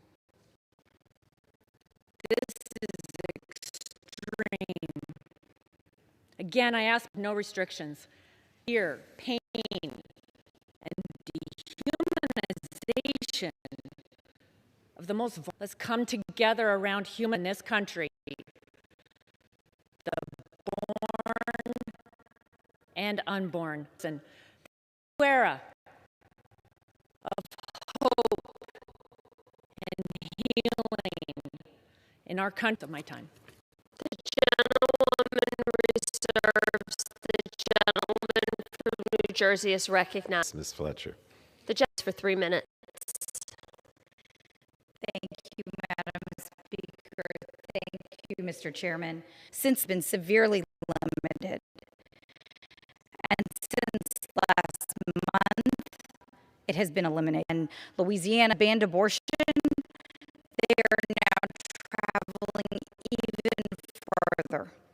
And in other states across the country are threatening to take away things like what we just heard in response to this bill. Just last week, a group of law firms and each of its partners with felony criminal prosecution travel for abortion care. And it's not just Texas. Lawmakers in Missouri have already considered to introduce. Not only do these threats fail complex circumstances of pregnancy that we have discussed this morning, and the responsibility to protect people from these unconstitutional efforts to prevent, to obtain a legal abortion, and to protect those right to Reproductive Freedom Act. I thank the chairman, the speaker, my cruel efforts to deprive my fellow Texans and our fellow American in this body to vote yes. Thank you, and I yield back. The judge elected from the great state of Texas, first member.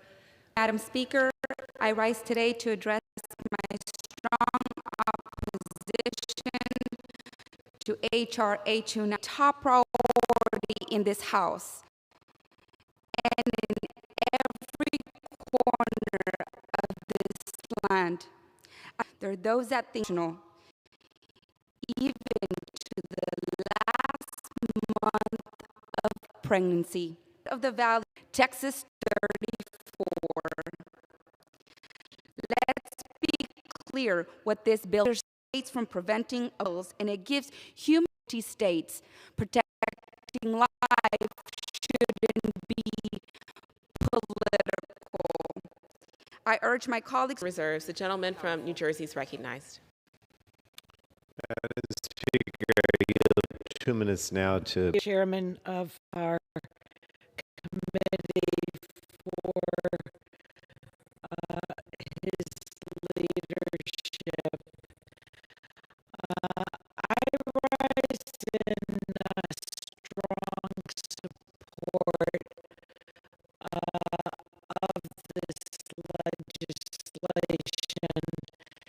It is aptly named Ensuring Women's Right to Reproductive Freedom Act.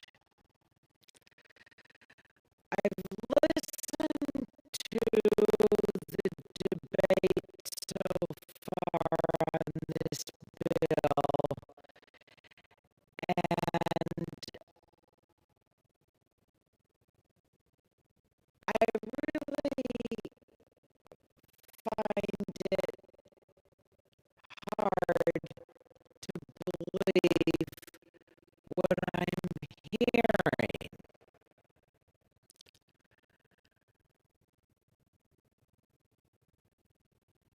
I think the people of this country need to know that before we get to the reproductive freedoms, that are opposed to contraception.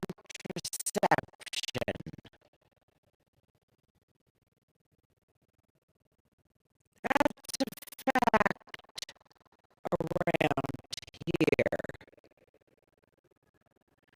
Now, because of what the Supreme Court has unleashed with the decision, the Dobbs decision,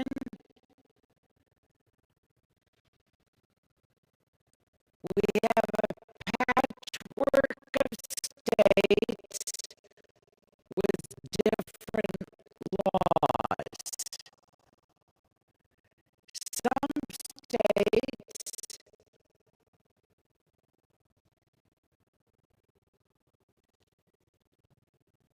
provide full health care for women, others don't.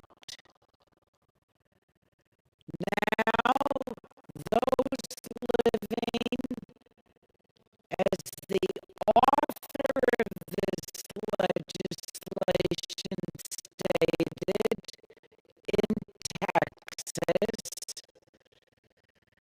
they're fleeing Texas to go to other states. But those states want to stop women from traveling. That's what this is about. Stop women from traveling. What are they going to do? Put their highway patrol on the border to interview people to find out where they're going and why?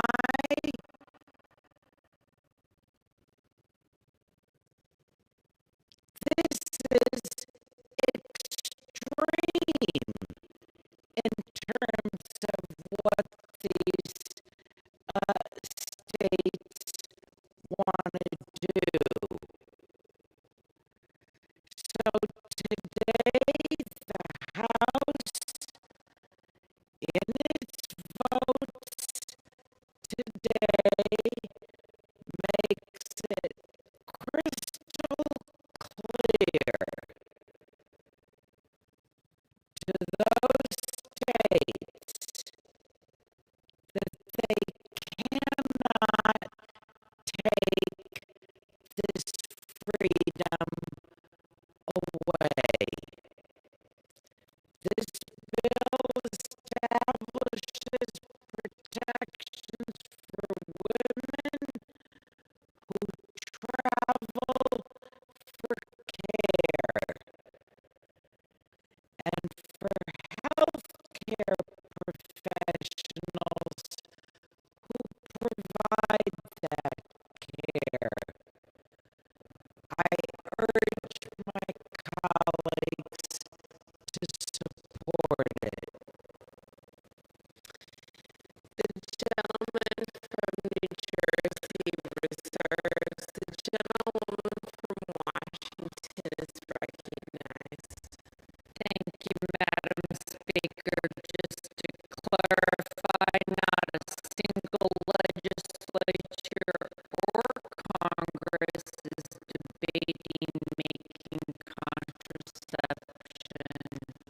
illegal. Contraception is not abortion. It prevents conception. The scare tactic about making contraception illegal is another scare tactic by the Democrats to advance a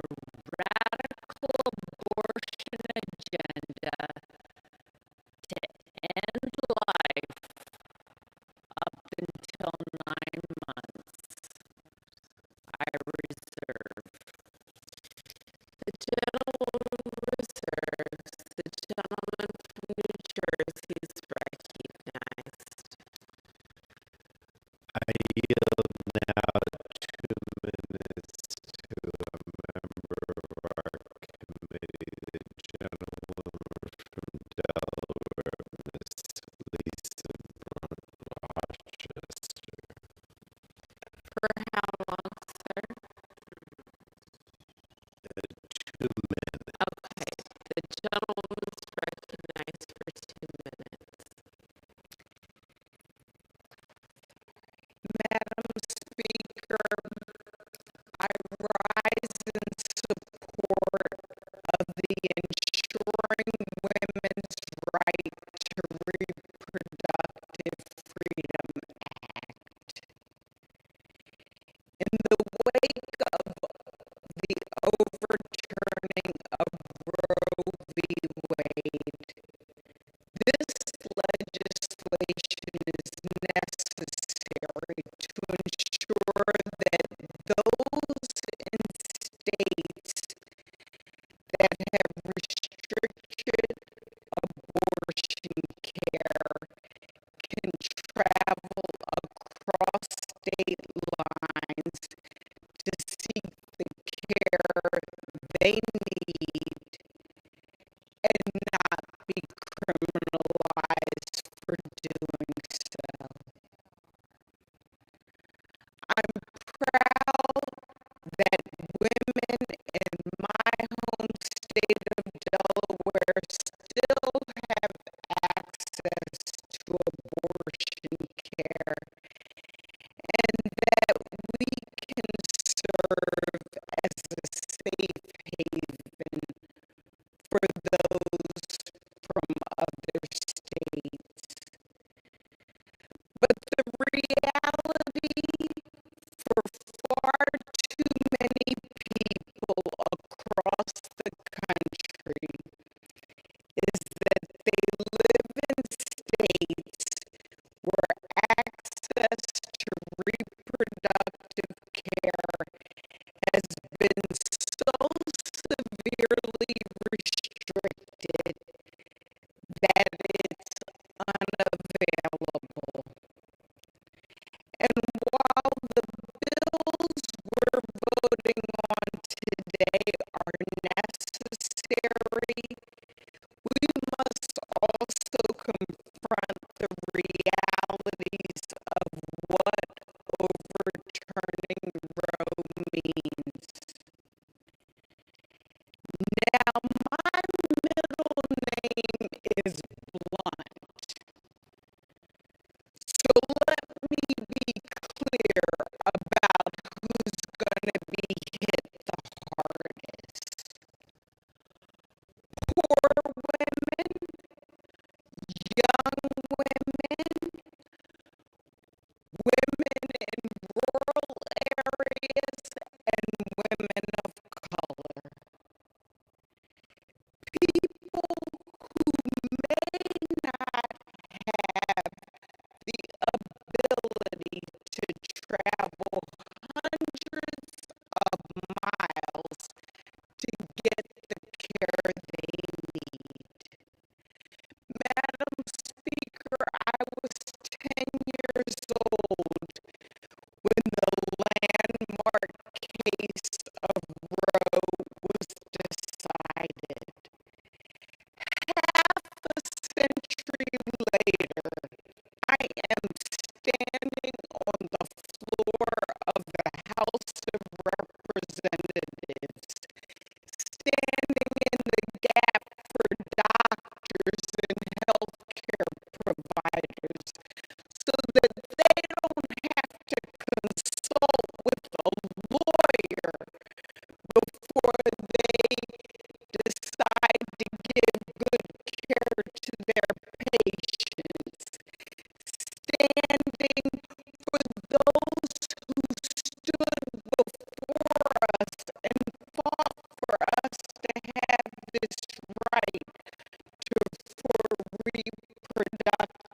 anybody to worry about being criminalized for seeking care.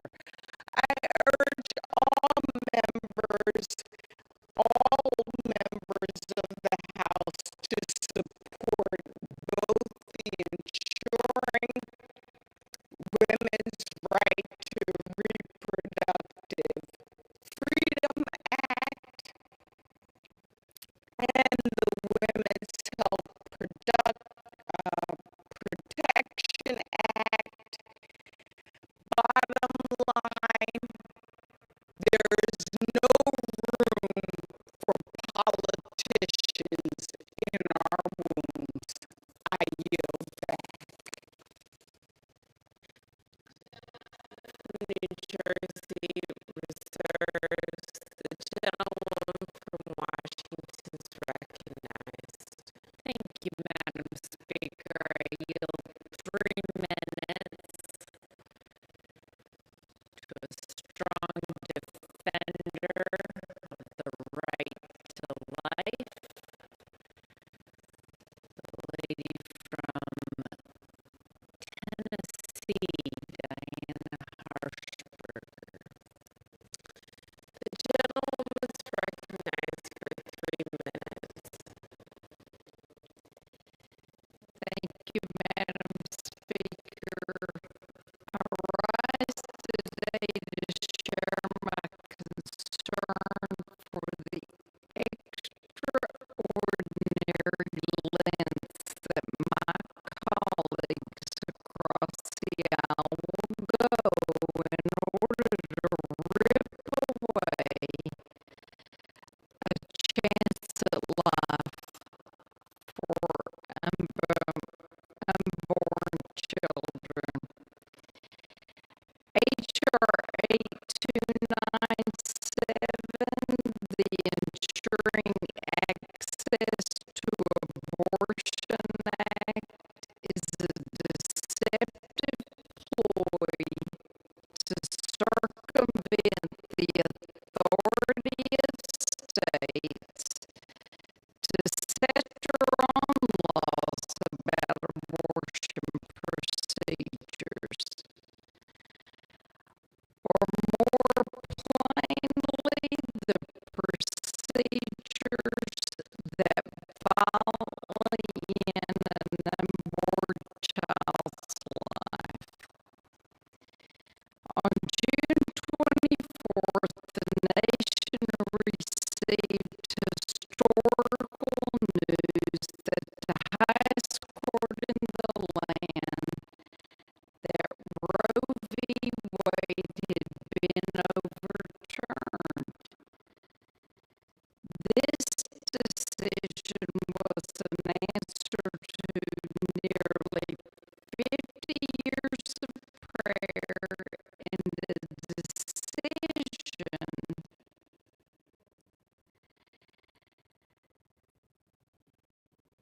that rights a wrong that was committed in the very same court almost half a century ago. This Supreme Court ruling verified that our Constitution gives no protections for abortion procedures. Abortion was never a constitutional right, and that has been the big lie to millions of women for the past 50 years. It was determined that this decision should not be mandated by Washington, but chosen by the people through their state legislatures. The Ensuring Access to Abortion Act is not to undermine state sovereignty.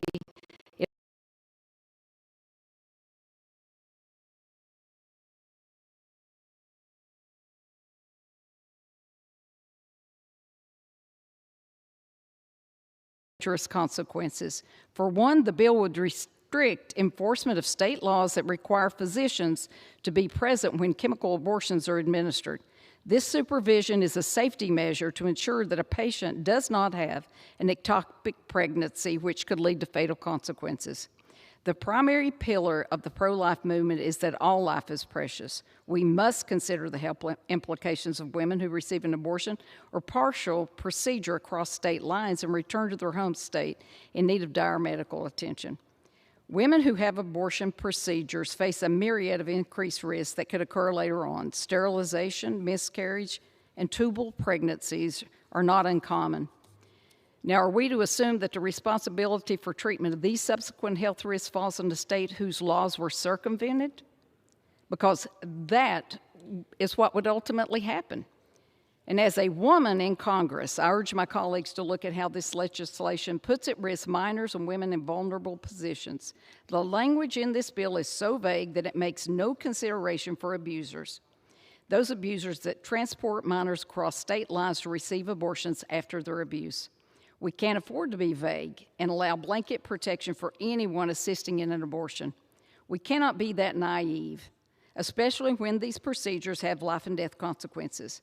To be clear, not a single state has banned interstate travel for women seeking abortion. This bill isn't about protecting women from the state. It's about dramatically restricting states from protecting their citizens and forcing pro-life states to absorb the burden of safety complications that follow the superseding of the protective measures. I encourage my colleagues to think about the damaging consequences of... Has that been 3 minutes? The gentlewoman's time's expired. Madam Speaker, I yield the lady an additional minute. The gentlewoman's recognized for 1 minute. I encourage my colleagues to think about the damaging consequences of taking power from the states.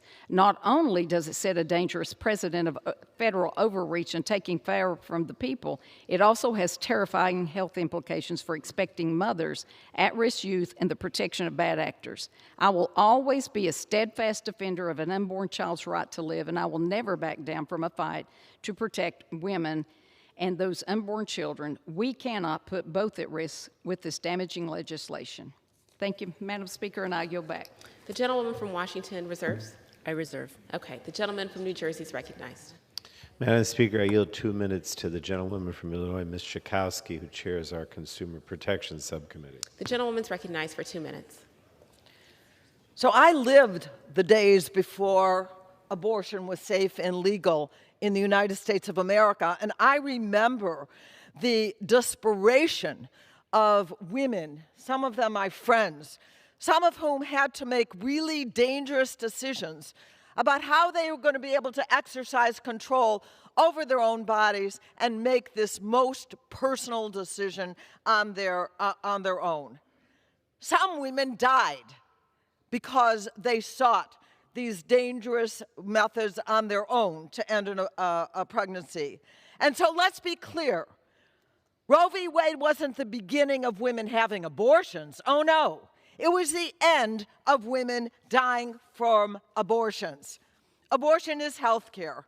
And when Roe v. Wade finally became the law of the land, women were able finally to control their own bodies. This bill is about freedom. And one of the most precious freedoms that we have is the freedom to travel from state to state in the United States of America. What happens to the woman who is happily pregnant, who may be going to visit her family in Illinois, where, thank God, abortion is still legal? Are you going to check her out? Is she going to have to prove somehow that she's not going for an abortion? How are you going to force this without going into all the personal history of people who are traveling, women traveling across state lines? This is enough. In the United States of America, the right to travel is sacred. It is protected under the Commerce Clause, and we will not go back. Women will not go back. I yield back. The gentleman from New Jersey reserves. The gentlewoman from Washington is recognized. Thank you, Madam Speaker. Pleased to yield 3 minutes to our whip, strong defender of the right to life, Steve Scalise from Louisiana. The gentleman's recognized for 3 minutes. Well, I want to thank the gentlelady, the ranking member of the Energy and Commerce Committee, Ms. McMorris Rodgers, for leading on this issue. Because, Madam Speaker, I rise in strong opposition to this radical movement by our colleagues on the left to go way further than Roe under the guise of codifying Roe, to push some of the most extreme packages of pro-abortion legislation that we've seen. And where would this push us if they got their way? Under this package of bills that the House is taking up today, the United States would end up among just a handful of countries, including China and North Korea, in radical abortion on demand up until birth policy. Now, there's been a lot of misinformation presented since the Supreme Court made their decision, a decision that I applaud because, Madam Speaker, it's a decision that finally said Roe was a flawed decision, and in fact, elected leaders should be the ones debating this. How much can we debate how to protect life? States have been having this debate. Roe didn't end the debate. It started a movement for almost 50 years, the March for Life, when you see young people, tens and hundreds of thousands coming up to Washington, just praying and marching for the opportunity to protect life. And now those states and Congress can have that debate about how much more we can do to protect life. In fact, we brought an amendment because whether it was before the Dobbs decision or even today, a state like New York has such a radical law that a baby can be born alive outside the womb and they can murder that baby and call it abortion. That's still legal today in states like New York. It should not be. It's murder. If a baby is born alive outside the womb, how in America can that baby be murdered under the guise of abortion? And yet that's what's allowed. We had the motion to recommit we brought forward. We'll have a vote on that shortly to say that that barbaric act can no longer happen in America, the Born Alive Act. Everybody should vote for that. People pro-choice have said they think it's radical that a baby can be born alive outside the womb and still be murdered under the name of abortion. We'll have the opportunity to right that wrong today on the House floor. I hope everybody votes for it. Unfortunately, so far we haven't gotten any support from Democrat colleagues. So I will end with this, Madam Speaker. Our founding fathers empowered us with 3 inalienable rights: life, liberty, and the pursuit of happiness. The first among those is life. Let's do all we can to protect life, not have this radical, extreme agenda pushed forward today. With that, I yield back the balance of my time. The gentlewoman from Washington reserves. The gentleman from New Jersey is recognized. Madam Speaker, I yield 2 minutes now to Dr. Schreier, the gentlewoman from Washington. The gentlewoman is recognized for 2 minutes. Thank you, Mr. Chairman, and thank you, Madam Speaker. This new post-Roe reality that we're living with is still sinking in for most of us. But if you are a woman who is pregnant now and needs to end that pregnancy, and you are in one of the states that has outlawed abortion, every day is filled with panic and horror and trying to figure out how to get the care you need. This is a crisis. And now politicians in some of those states are threatening to criminalize travel to another state for abortion care and to criminalize doctors and anyone else who might help, for example, with transportation. This is outrageous. Such extreme laws are nothing less than an attack on women, on our autonomy, on our freedom, on our health, and on our privacy. These are backwards positions. They are extreme and draconian. You know, the decision to have an abortion is one for a woman to make in consultation with her doctor. No one else, definitely not politicians. And as a doctor, I have been in the room with women making the extremely difficult and personal decision about whether to end a pregnancy. And politics has no place there. I've been in the room with a woman with an ectopic pregnancy for whom abortion is the standard of care. So let's be clear. State laws that criminalize abortion and also criminalize travel across state lines for abortion put doctors in an impossible situation and put women at risk. As a doctor, I took the Hippocratic Oath to first do no harm. And I want you to think for a moment about the harm of a delayed or more complicated abortion, or that ectopic pregnancy, or the harm of having a rape victim carry a pregnancy to term, or the rates of maternal mortality in this country. So make no mistake, these bans are draconian. Banning travel is extreme and controlling and dangerous. Women will die because a bunch of politicians decided that they should be in charge of women's bodies. This is reprehensible. I will keep doing everything I can to protect women's access to abortion no matter where they live, and I implore my House and Senate colleagues to pass these bills. Thank you, and I yield back. The gentleman from New Jersey reserves. The gentleman from Washington is recognized. Thank you, Madam Speaker. Continuing our fight for human rights for all.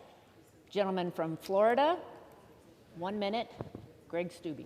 The gentleman's recognized for 1 minute. Thank you, Madam Speaker. Let me address the complete misrepresentations of fact that we have been hearing from Democrats since Roe has been overturned. There never has been a constitutional right to end the life of an innocent unborn child. Never. It doesn't exist in the Constitution, and Congress has never passed a law allowing for the murder of the unborn.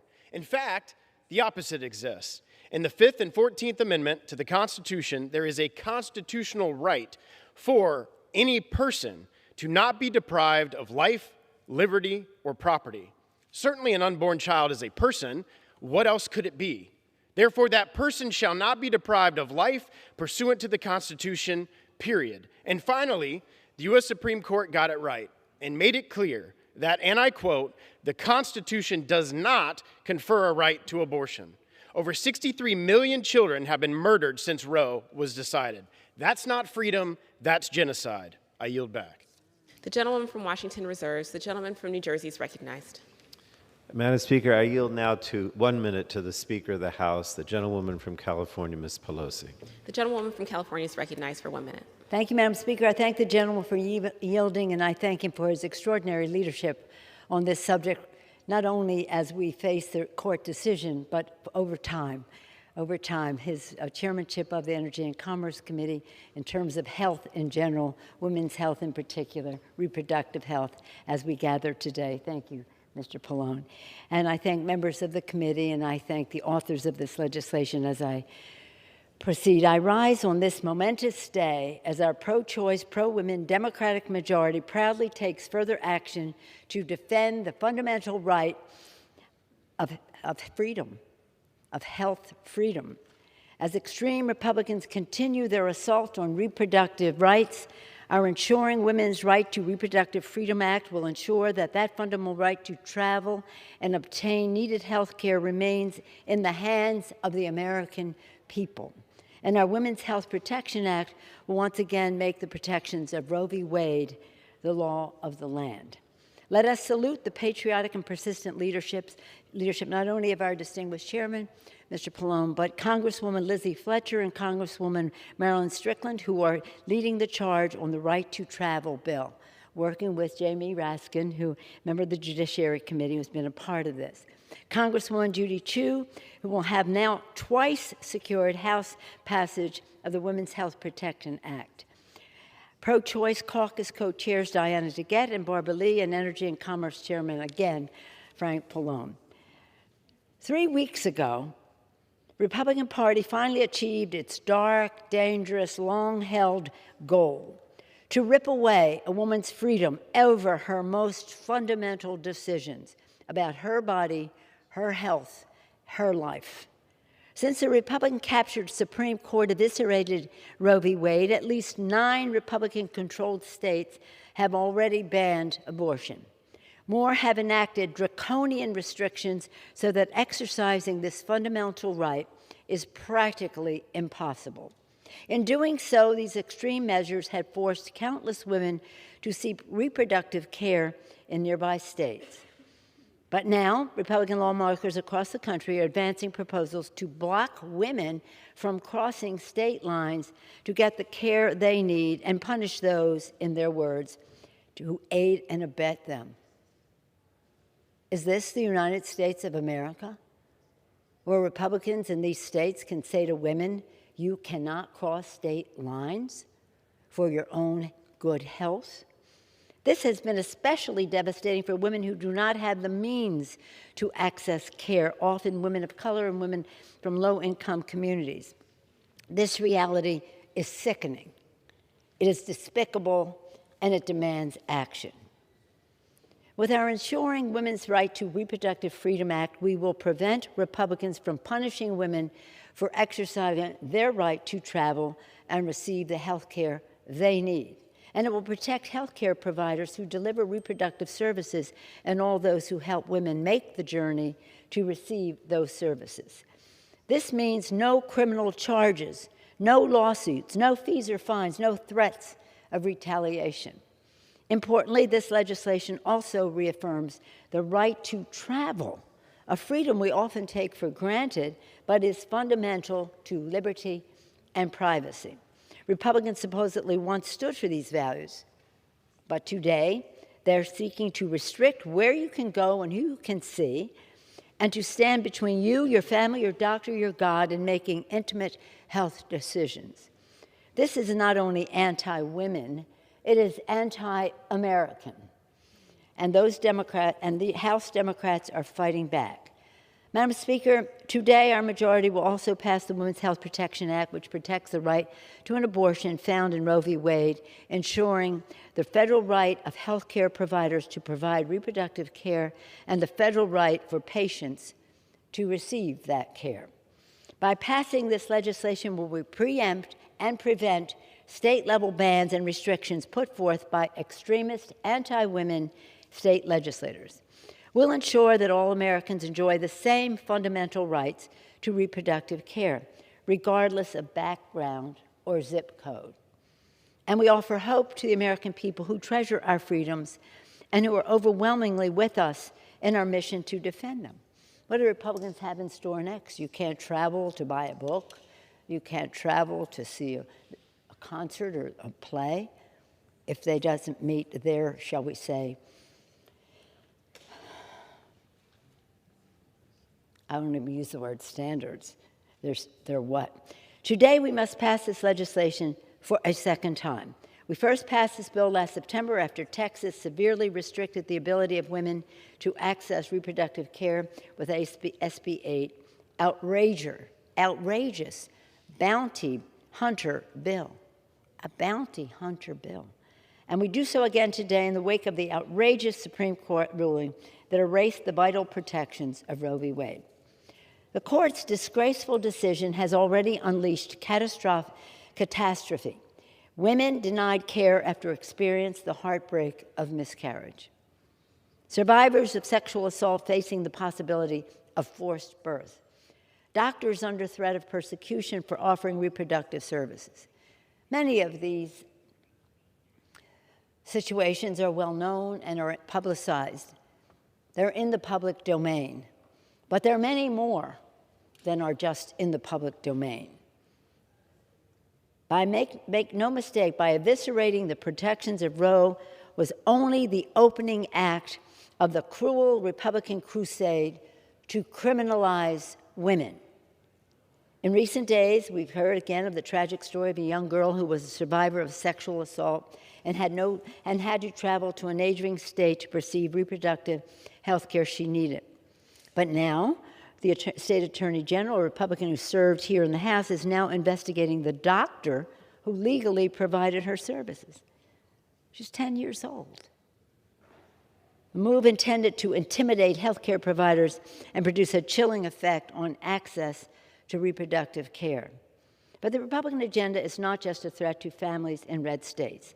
House Republicans overwhelmingly oppose our legislation, makes clear that they do not want anyone to access reproductive care anywhere.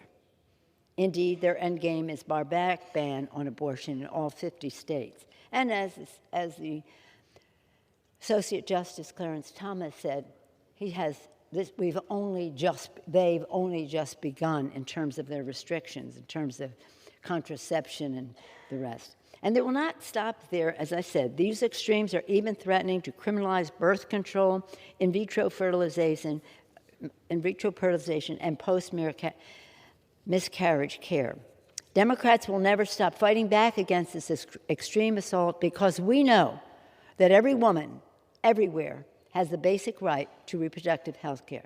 But right now, the rights of women and every American are on the line, Madam Speaker. House Democrats are ferociously defending freedom with these two important bills, and we need two more Democratic pro-choice senators so that we can eliminate the filibuster and make this legislation the law of the land.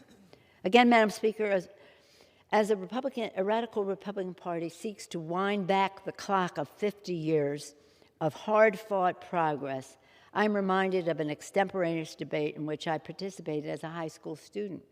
A young woman, a friend of mine, drew a question from a bowl on a slip of paper that read, "Do women think?" Today, it seems that some wish to debate that same question. The extreme Republican assault on women's rights harkens back to this darker time. Do women think? Indeed, because of Donald Trump, Mitch McConnell, and the radical right-wing Republican Party, their supermajority in the Supreme Court, right now American women have less freedom than their mothers. By passing this legislation, the Democratic House is standing on the side of freedom for women and for every American. The young lady who drew the insulting question answered that question with grace and strength, and she won the debate. And just as Democrats intend to win on the question of women's health and freedom, not only here in the halls of Congress, but with the American people in November. With that, I urge a very strong vote for the Women's Health Protection Act and the Ensuring Women's Right to Reproductive Freedom Act.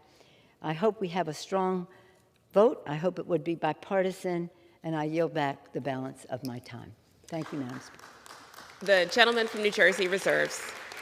The gentlewoman from Washington is recognized. Thank you, Madam Speaker. Celebrating a record number of pro-life women serving in the United States House of Representatives today, an army of pro-life women all across this country from every corner and fighting for the human rights of all, especially the unborn today. Proud to yield a minute to one of those mighty warriors, Kat Kamek from Florida. The gentlewoman is recognized for 1 minute. Thank you, Madam Speaker. I rise today to urge my colleagues on the other side of the aisle to stop lying. Stop lying. Roe did not make abortion illegal. It returned the issue to the states. And now we see that y'all want to take those rights away from the states, strip them, in fact. You know, under this bill that we're considering here today, you want to take this issue further than Roe ever did and take away the rights of children, those most vulnerable. The notion that women will somehow be stopped at checkpoints in some 1984 scenario, this is insane and political fear-mongering at its best, and you know that. You know that. I hear constantly about these quote-unquote extreme positions that conservatives and those in the pro-life movement are taking. But what's extreme is not taking a stand for the child that survives an abortion attempt. That is extreme. Denying medical care for that child, that is extreme. And Madam Speaker, I always say, and bless your heart, 36 years of service, that is incredible. 2 years longer than I have been alive. In that time, you have overseen the murder. The gentleman's time's expired. Of 60 million. I yield the lady an additional minute. The gentlewoman's recognized for a minute. Thank you. And in that 36 years of service, Madam Speaker, 60 million children have been murdered, with over 30% of them being minorities, African Americans, Hispanics. It's curious logic that we murder them to empower them. Where were the rights of those young little girls that were murdered? They didn't have a voice. And yet here we are debating the fact that this is a right. A right? No. This is an issue that has gone back to the states. Not an issue for us here in this chamber to be deciding when we know that this nation is based on life, liberty, and the pursuit of happiness, and it starts at life. The extreme positions, they're being held on that side of the aisle. We are a nation of equal opportunity, not equal outcome. We know that abortion is equal outcome. Give those children the opportunity to live. I urge my colleagues to vote against this ridiculous bill. The gentlewoman from Washington reserves. Reserve. Okay. The gentleman from New Jersey is recognized. Thank you, Madam Speaker. I yield 2.5 minutes now to the gentlewoman from Washington State, Ms. Strickland, who's the chief co-sponsor of this bill. The gentlewoman is recognized for 2.5 minutes. Thank you, Madam Speaker, and thank you, Mr. Chairman, for yielding. I rise today in support of the Ensuring Women's Right to Reproductive Freedom Act, which my colleagues and I wrote to support reproductive choice.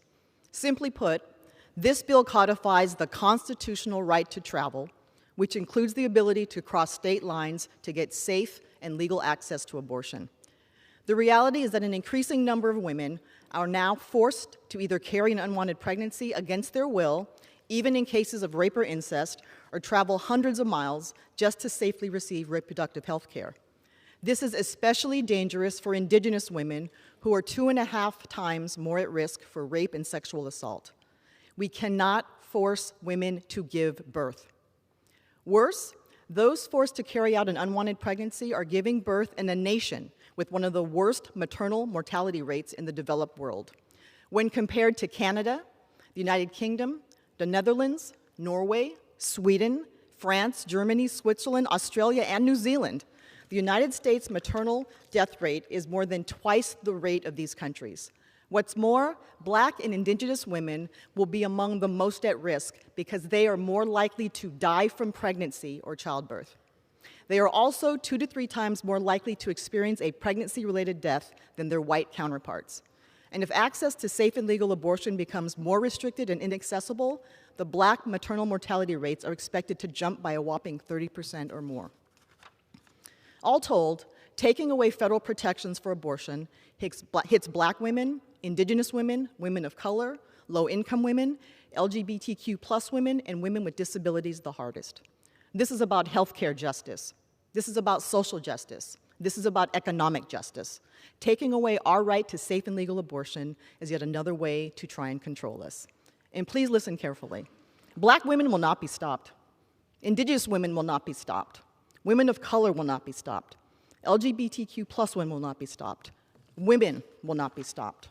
This bill ensures our right to reproductive freedom by reaffirming the constitutional right to travel. To those who hold the literal words of the Constitution and so-called states' rights as the absolute standard, you must do one thing. You must recognize the constitutional right to travel guaranteed by the 14th Amendment and vote yes on this bill. But we know you won't, because for you, this isn't about the Constitution or states' rights. It's about control. It's about controlling women's bodies and forcing people to give birth against their will. Thank you, Madam Chair. You've got. The gentleman from New Jersey reserves. The gentlewoman from Washington is recognized. The gentlewoman from Washington is recognized. Thank you, Madam Speaker. I'm pleased to yield to another defender of the right to life, human right. Gentleman from Alabama, Robert Aderholt, 1 minute and 30 seconds. The gentleman is recognized for 1 minute and 30 seconds. Thank you, Madam Speaker, and thank you, Madam Chair, for the opportunity to come and to talk about this legislation. I rise in strong opposition. It's been noted this morning, the legislation that we're considering today doesn't just reverse the Supreme Court's recent ruling of Roe v. Wade. It goes much further. My colleagues on the other side of the aisle have assembled a bundle of policies in an effort to undermine the enforcement of pro-life state laws. And as the Republican whip just pointed out a little earlier, in combination with what is the so-called Women's Health Protection Act, it seeks to undermine the will of the people and places the U.S. on a short list with North Korea and China as countries with the most extreme abortion policies in the world. We don't want to be on the list with those two countries. Instead of undermining state law, we should be enabling states that have chosen to extend the responsibility of protecting its citizens and also including the unborn. The Alabama legislature has enacted the Human Life Protection Act back in 2019. It reflects the will of the citizens of the state, and I cannot allow those voices to be silenced by radical federal abortion bills. I urge my colleagues to oppose this measure that we're voting on this morning and all of the extreme measures yet to come attacking the most vulnerable among us, and I yield back. The gentlewoman from Washington reserves. The gentleman from New Jersey is recognized. Madam Speaker, may I ask how much time remains on both sides? The gentleman from New Jersey has 14 minutes remaining. The gentlewoman from Washington has 13 minutes remaining. I yield now 2.5 minutes to the gentleman from New York, Mr. Nadler, the chairman of the Judiciary Committee. The gentleman is recognized for 2.5 minutes. Thank you. Madam Speaker, I rise in strong support of H.R. 8297, the Ensuring Women's Right to Reproductive Freedom Act. The Supreme Court's disastrous decision in Dobbs to overturn Roe v. Wade has exacerbated what was an already dire crisis in abortion care access, one that threatens to undermine women's equality and health. In the wake of the Dobbs decision, state legislatures across the country are moving to ban abortion outright. And as if that was not draconian enough, some states are also passing laws targeting people who help others obtain an abortion. This includes the notorious Texas law SB 8, which permits any person to collect a $10,000 bounty by suing someone who, quote, aids or abets an abortion.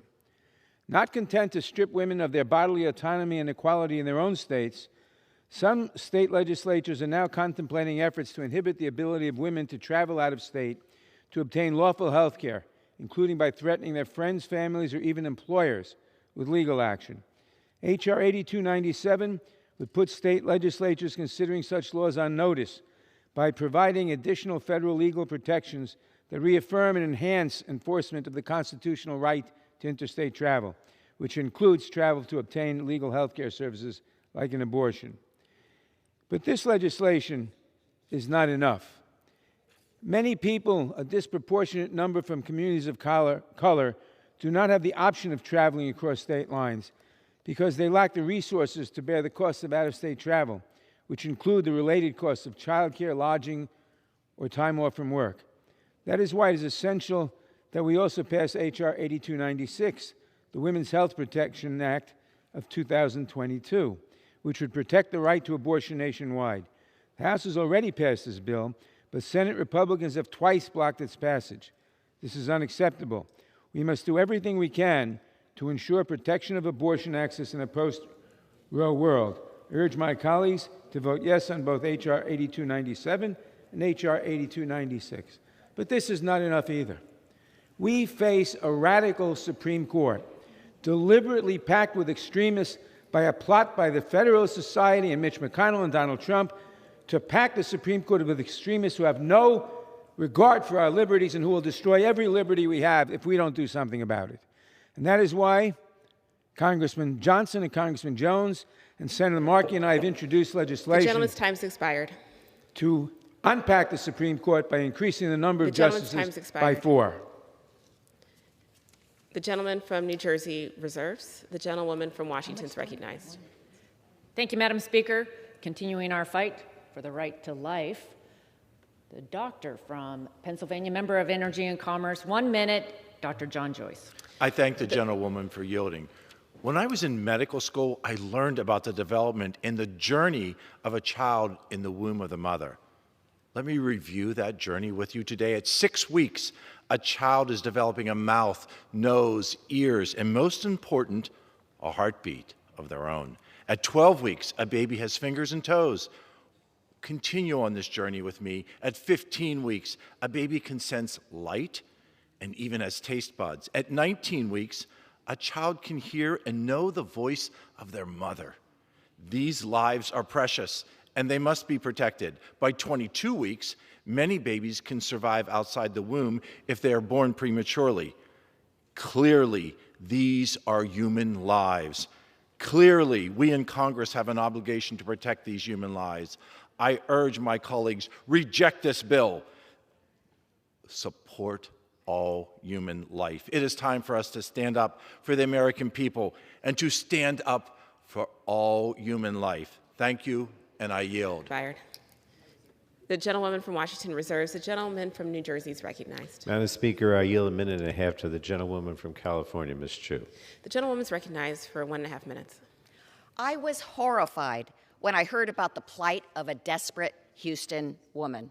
She was 1 week pregnant beyond Texas's 6-week abortion ban, and with 4 children already, she knew she was not in a position to have another.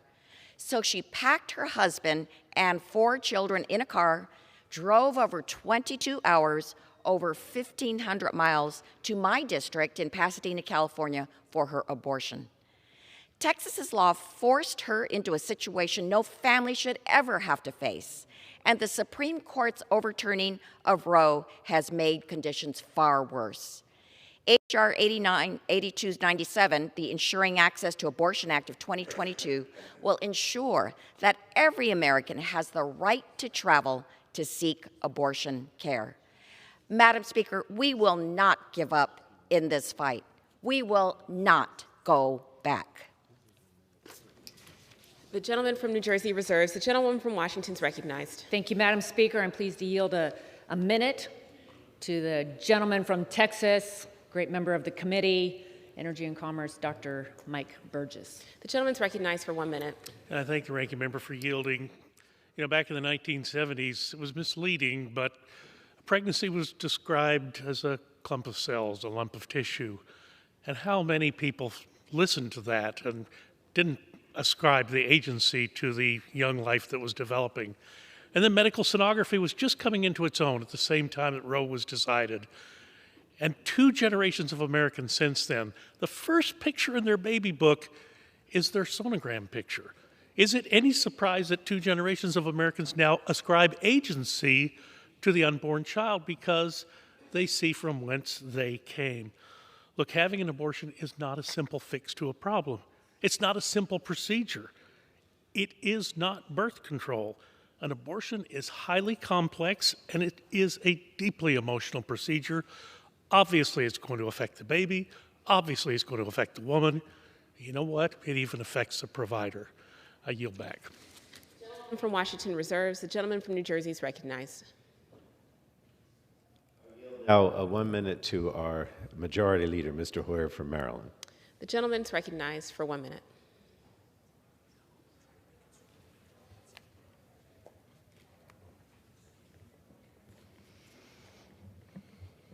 I thank the gentleman for yielding.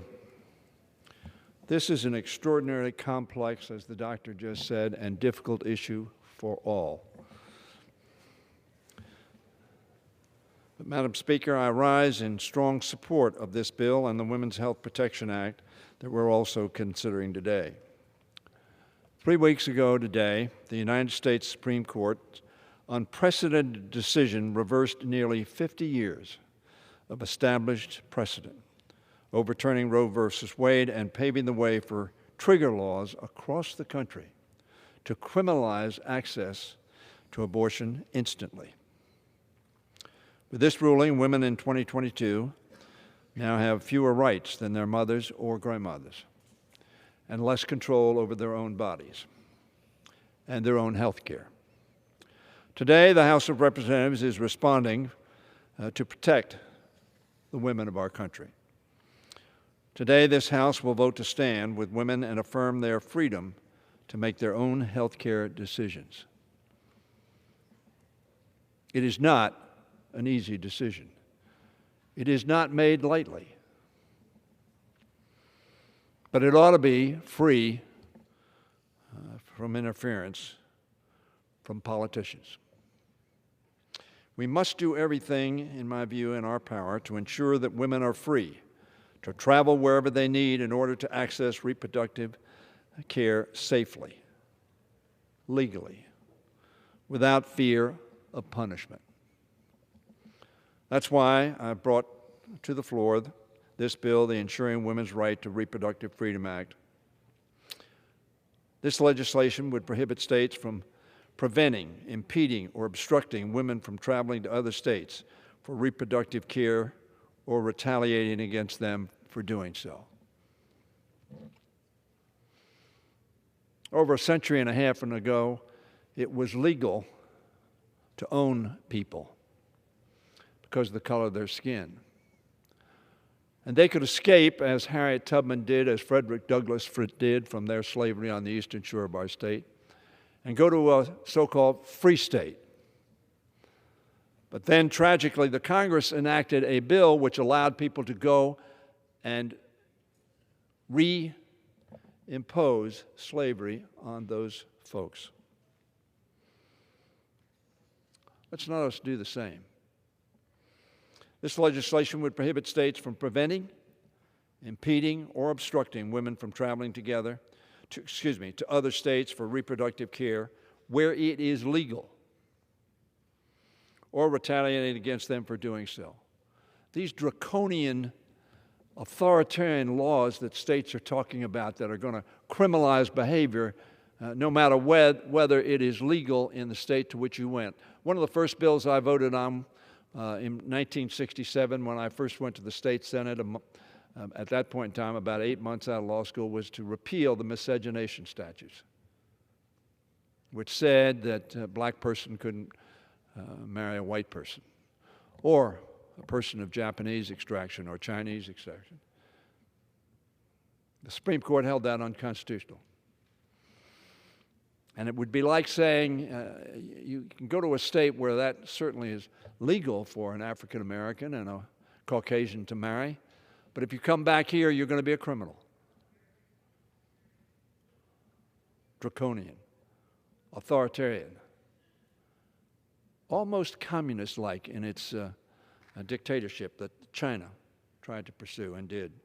This bill would also extend the same protections to health care providers who perform abortions for out-of-state patients and to anyone who helps them with transportation.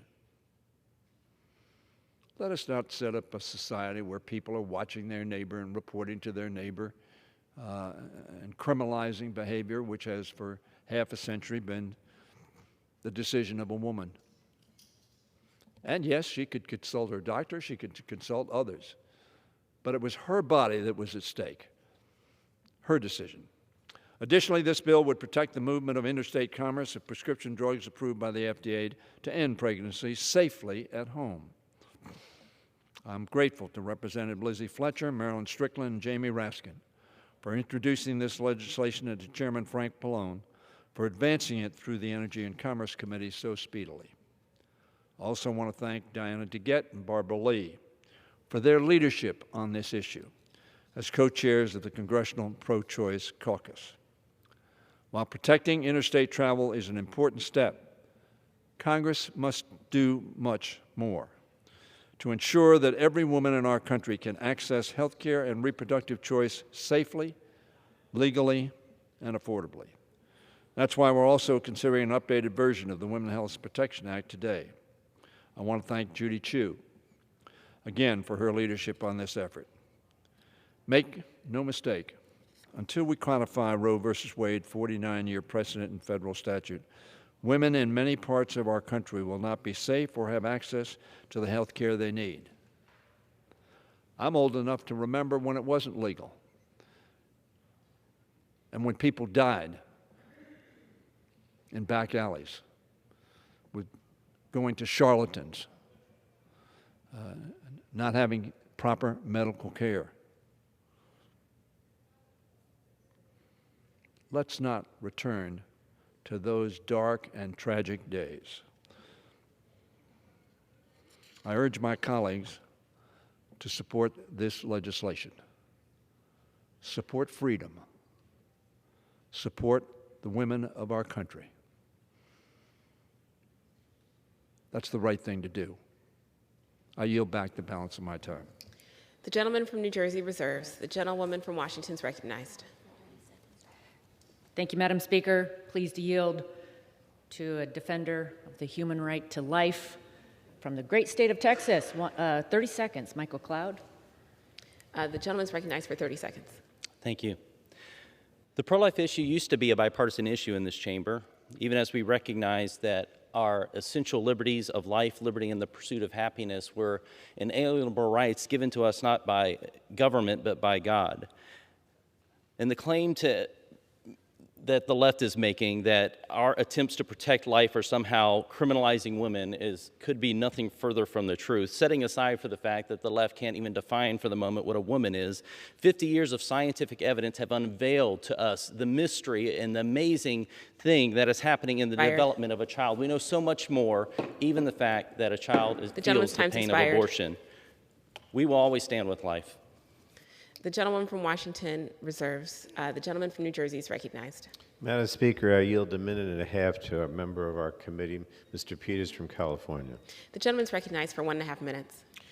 Thank you, Madam Speaker. I rise today to support the Ensuring Women's Rights to Reproductive Freedom Act. After the Supreme Court eliminated the federal right to abortion, only 20 states continue to protect a woman's right to choose.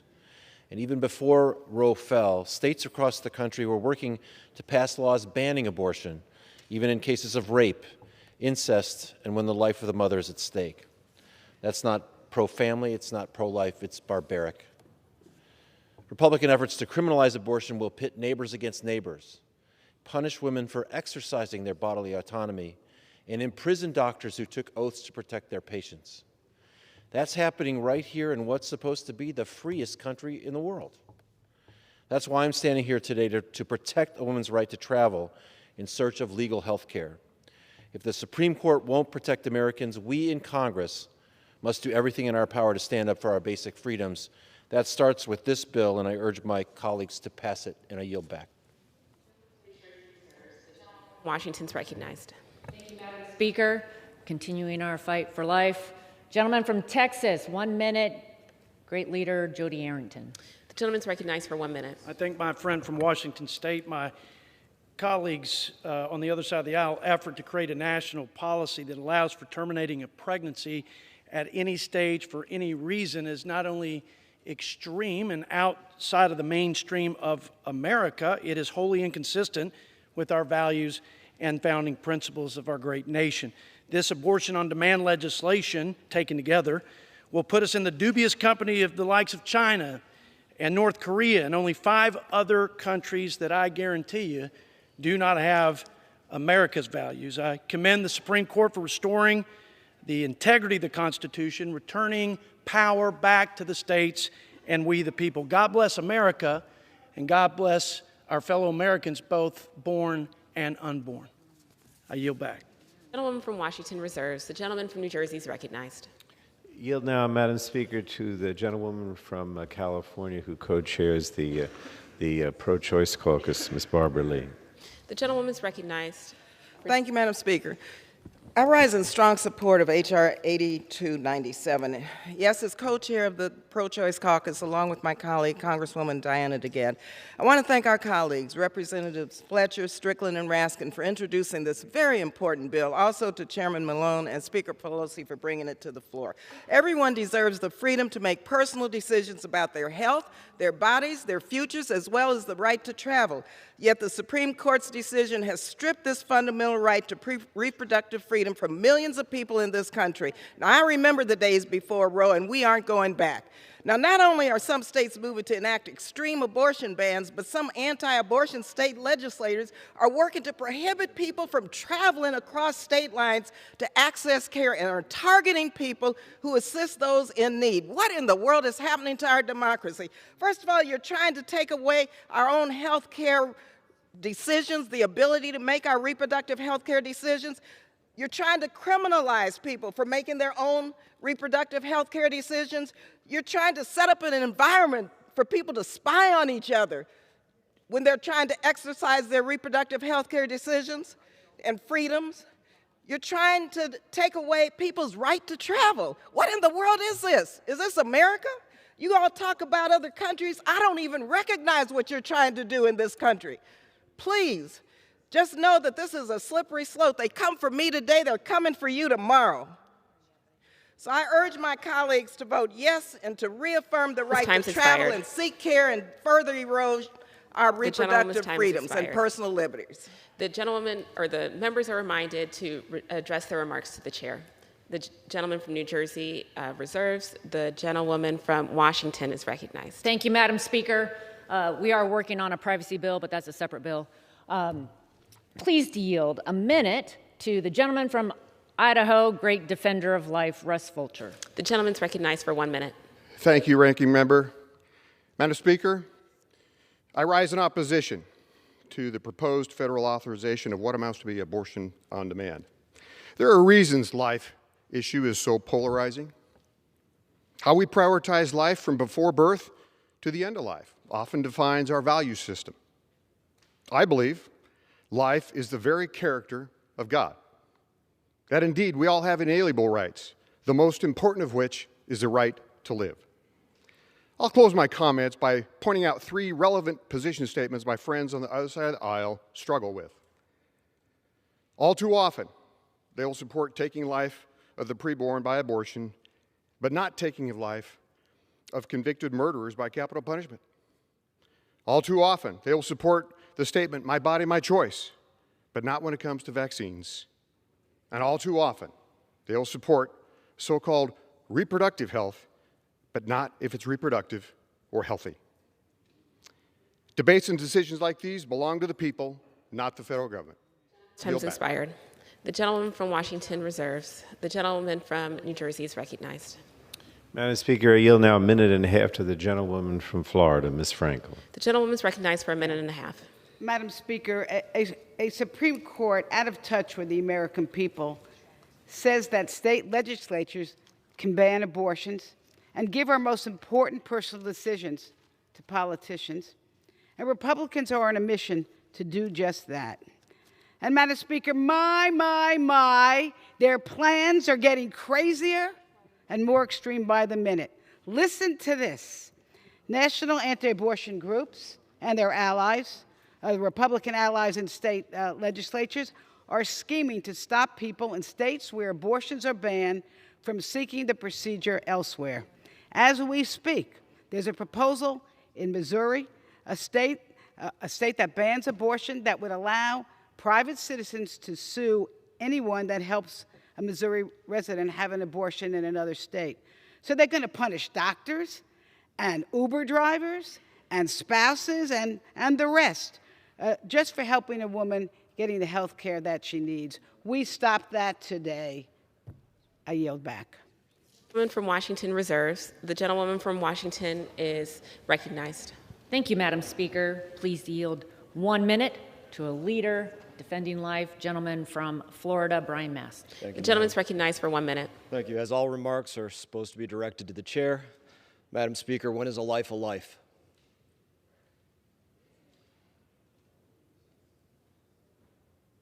Madam Speaker, when is a life a life?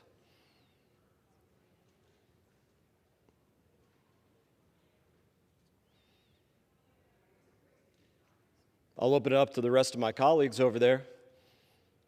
I would wager none of my colleagues on the other side will tell us when life begins.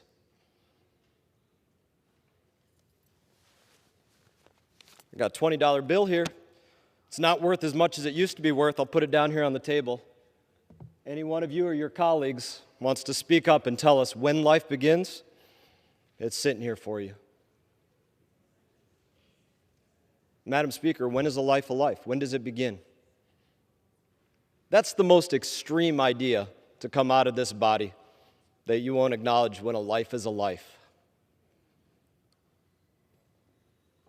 The gentleman's time has expired. Has it expired? I'll leave the $20 bill here, Madam Speaker. The gentleman's time has expired. If you want to answer, the gentleman's time has expired. Members are reminded to address their remarks to the chair. The gentleman's time has expired. The gentleman from Washington reserves. The gentlewoman from United States, point of order. Madam Speaker, did I address my remarks to you? The gentleman is not stating a point of order. The gentlewoman reserves. The gentleman from Washington is recognized. Madam Speaker, I'd like to yield 1.5 minutes to my colleague, Ms. Garcia from Texas. The gentlewoman's recognized for 1.5 minutes. Thank you, Madam Speaker. I rise today to speak in support of H.R. 8297 by my colleague and friend from Houston, Congresswoman Fletcher. First, let me be clear. There seems to be some fixation from the other side that this decision should be left up to the states because the Supreme Court said that. They need to reread the opinion. It simply says it's returned to the people and their elected representatives. Last time I looked, I was an elected representative, and we all are elected representatives. So we can pass these two bills today and put them in statute and make them the law of the land. Because I can tell you, if we leave it to the states, things will be more extreme. In my home state of Texas, extremist Republicans have created a patchwork that is scary, discriminatory, and oppressive. And they are doing that to limit our right to make our own deeply personal, private health care decisions about our own bodies together with our family and our providers. This bill would restore women's rights in Texas and across the country. It would stop Republicans from criminalizing, fining, or suing women who exercise their constitutional right to travel from state lines to obtain an abortion. This is important since many companies have announced policies that cover travel expenses for employees seeking abortion care who are not able to get them in their own home state. They are threatening businesses in Texas that they'll throw them out of Texas. This bill is necessary. We are the elected representatives. We get to decide. Thank you, and I yield back. Washington reserves. The gentlewoman from Washington is recognized. Thank you, Madam Speaker. I'm pleased to yield a defender of life, fighting for the right to life. Leader from Arizona on the committee, 2 minutes, Debbie Lesko. The gentlewoman is recognized for 2 minutes. Thank you, Madam Speaker. I rise in opposition to H.R. 8297. I heard my Democrat colleagues passionately state, women will not be stopped, and saying, we should support freedom. Yet sadly, these same people fail to realize that their own radical abortion legislation will indeed stop women's rights, because their radical agenda stops a future woman's right and freedom forever by ending her life. If this bill were to become law, health care professionals would be seen by obstructing victims' access to abortion if they delay the abortion to report this case of child abuse. That's not protecting women and girls. To make this bill even worse, this legislation eliminates medical supervision requirements for chemical abortion pills. The FDA deems these pills as high-risk drugs that can cause intense pain, excessive bleeding, infections, and in some cases, death. This means a woman or a little girl could literally bleed out without a doctor even knowing or being there to help. Abortion is not health care. This is a lie from the abortion industry that has time and time again placed its agenda over the health and safety of women and girls. Health care is meant to help patients, yet a successful abortion results in the death of a baby 100% of the time, except, of course, those born alive, which my Democrat colleagues don't even want to save them. The gentlewoman's time has expired. I urge my colleagues to vote against this legislation, and I yield back. The gentlewoman from Washington reserves. The gentlewoman from Washington is recognized. I'd like to yield 1.5 minutes to a real champion for women and for health and for families, Representative Spear. The gentlewoman is recognized for 1.5 minutes. Thank you, Madam Speaker. Thank you to my great friend from Washington. You know, it gets more painful every single day. When you think about it, you've got an AG in Indiana who has smeared a healthcare professional in that state who did exactly what she was supposed to do in providing an abortion to a 10-year-old, but he was going to bring charges against her. We have a colleague on the other side of the aisle who's now putting down $20 bills as if we're going to race over there to get that $20 bill to answer his question. I mean, what are we doing here? Have we lost it?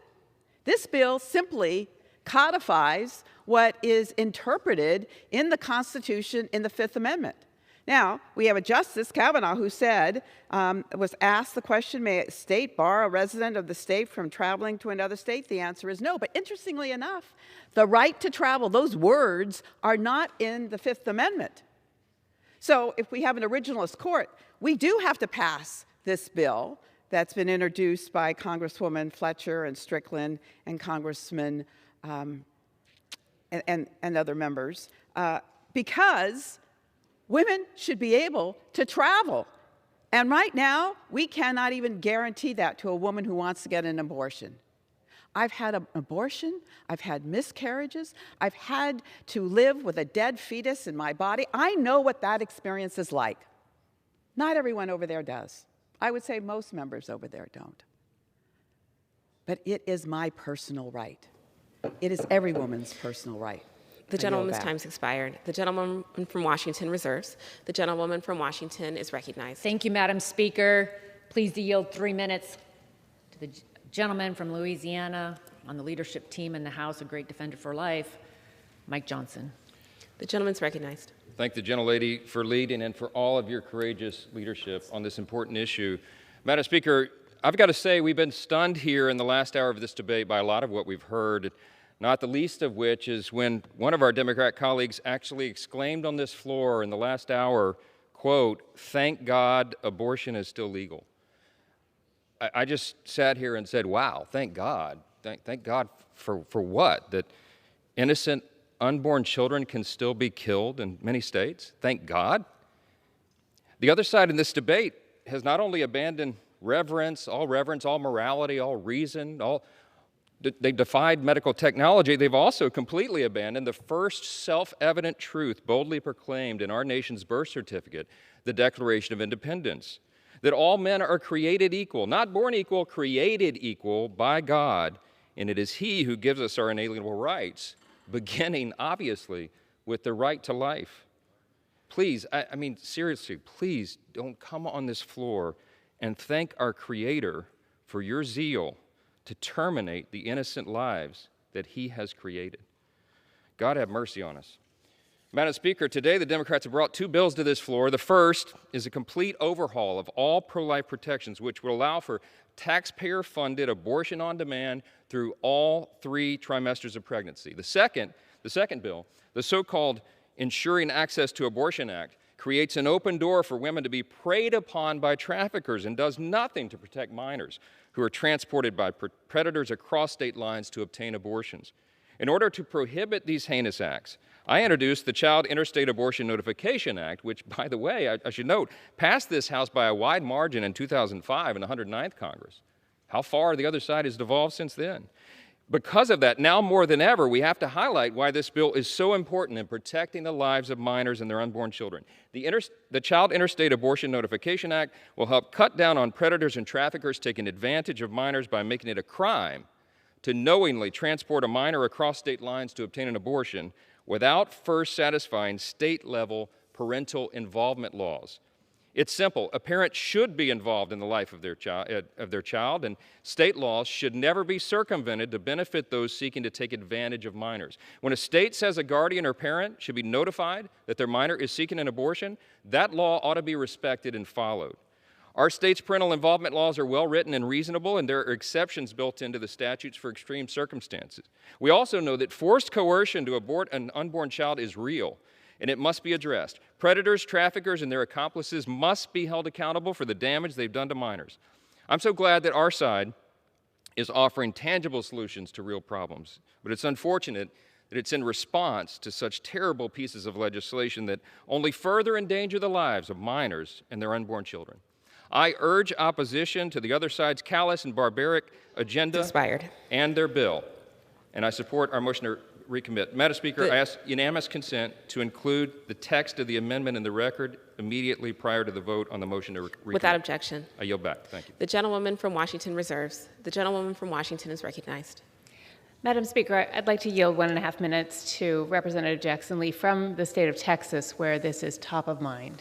The gentlewoman's recognized for 1.5 minutes. Let me thank my good friend Lizzie Fletcher and Marilyn Strickland, Jamie Raskin, for understanding the Constitution.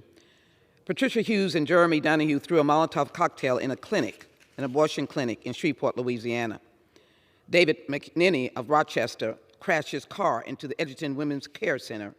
A package left at a women's health center in Austin, Texas, contained an explosive device. It goes on and on and on. I ask unanimous consent to submit that into the record. In addition, a Texas woman has been charged with murder after a so-called self-induced abortion. It is clear that our friends are trying to criminalize the right to reproductive freedom. I stand, as I said earlier, with a 10-year-old victim who had to run to be able to secure an abortion after being raped.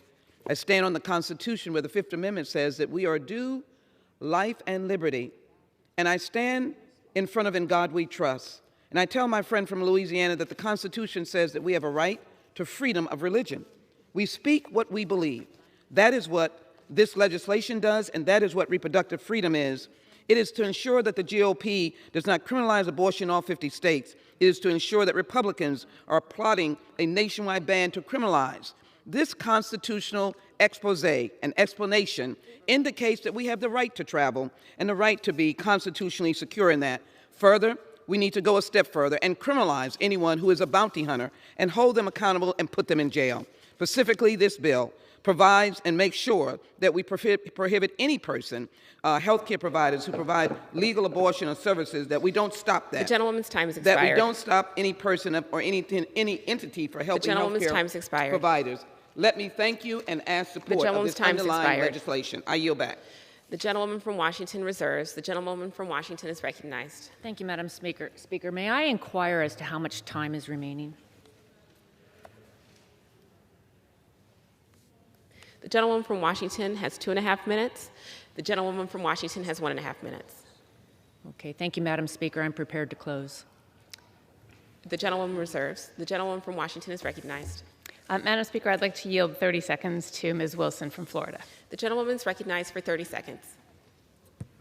Thank you so much. This is just annoying to me that everyone on the Republican side are so concerned about these children before they are born.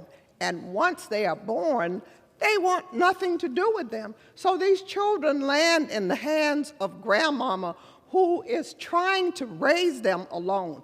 The only time I see them is when they're on the floor fussing about grandmama's Social Security and her Medicare, trying to take away her food stamps while she's trying to take care of Nina's children, Jose's children, and all of these children. Shame on you. You have never carried a baby for 9 months. Shame, shame, The gentlewoman is no longer recognized. The members are reminded to address their remarks to the chair. The gentlewoman from Washington reserves. The gentlewoman from Washington is recognized. In the United States of America, we continue our search for a more perfect union. We all get to be a part of that.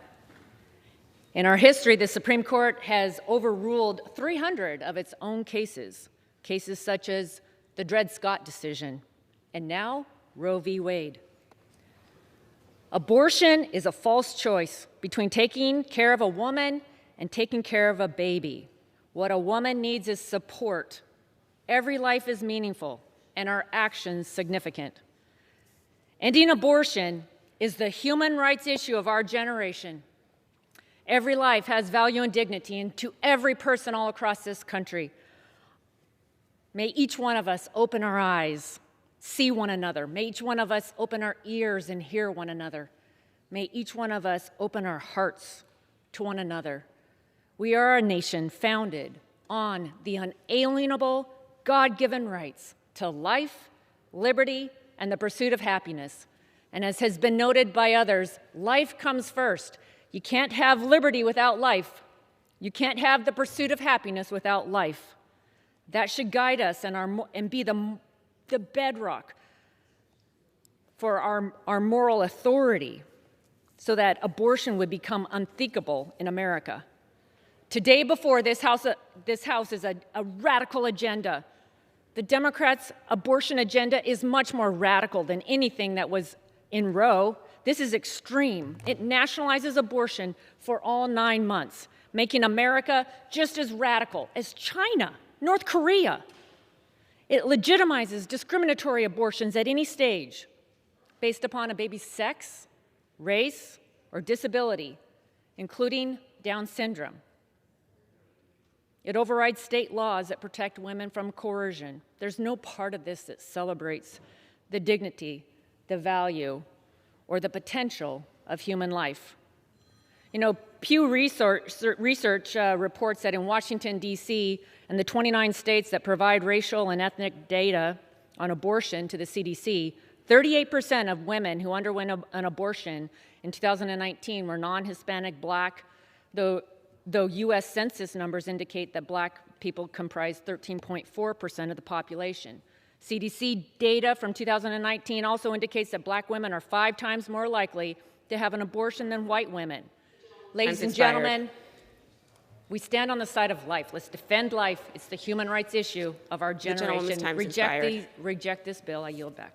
The gentlewoman yields. The gentlewoman from Washington is recognized. Thank you, Madam Speaker. once again, I speak as a woman, a mom, a doctor, and a pediatrician who has rescued many babies in the neonatal intensive care unit. And I can tell you that we've heard a lot of statistics on the other side of the aisle, but one statistic that has not been said is that 100% of women who choose abortion make that decision on their own and for themselves, and that's the way that it needs to stay. This is a healthcare decision that only a woman can make in consultation with her doctor. And that is why we're here today, to protect women's autonomy over their own healthcare, over their own lives, over their own destinies, and that is a fundamental right. When we talk about freedom, we need to talk about the freedom of a woman to control her destiny, to make her own decisions. And that is why these bills are so important, to protect a woman's right to choose and to make sure that if her state does not allow it, she can choose freely to travel to another state and get the care she needs. Expired. I yield back. The gentlewoman yields. All time for debate has expired. Pursuant to House Resolution 1224, the previous question is ordered on the bill as amended. The question is on engrossment and third reading of the bill. Those in favor say aye. Those opposed, no. Those in favor say aye. Those opposed, no. The ayes have it. Third reading. A bill to prohibit interference under color of state law with the provision of interstate abortion services and for other purposes. For what purpose does the gentleman from Louisiana seek recognition? Madam Speaker, I have a motion to recommit at the desk. The clerk will report the motion. Mr. Johnson of Louisiana moves to recommit the bill H.R. 8297 to the Committee on Energy and Commerce. Pursuant to Clause 2B of Rule 19, the previous question ordered on the motion to recommit. The question is on the motion. All those in favor say aye. Those opposed, no. The noes have it. The motion is not agreed to. Request the yeas and nays. Pursuant to Section 3S of House Resolution 8, the yeas and nays are ordered. Pursuant to Clause 8 of Rule 20, further proceedings on this question are postponed.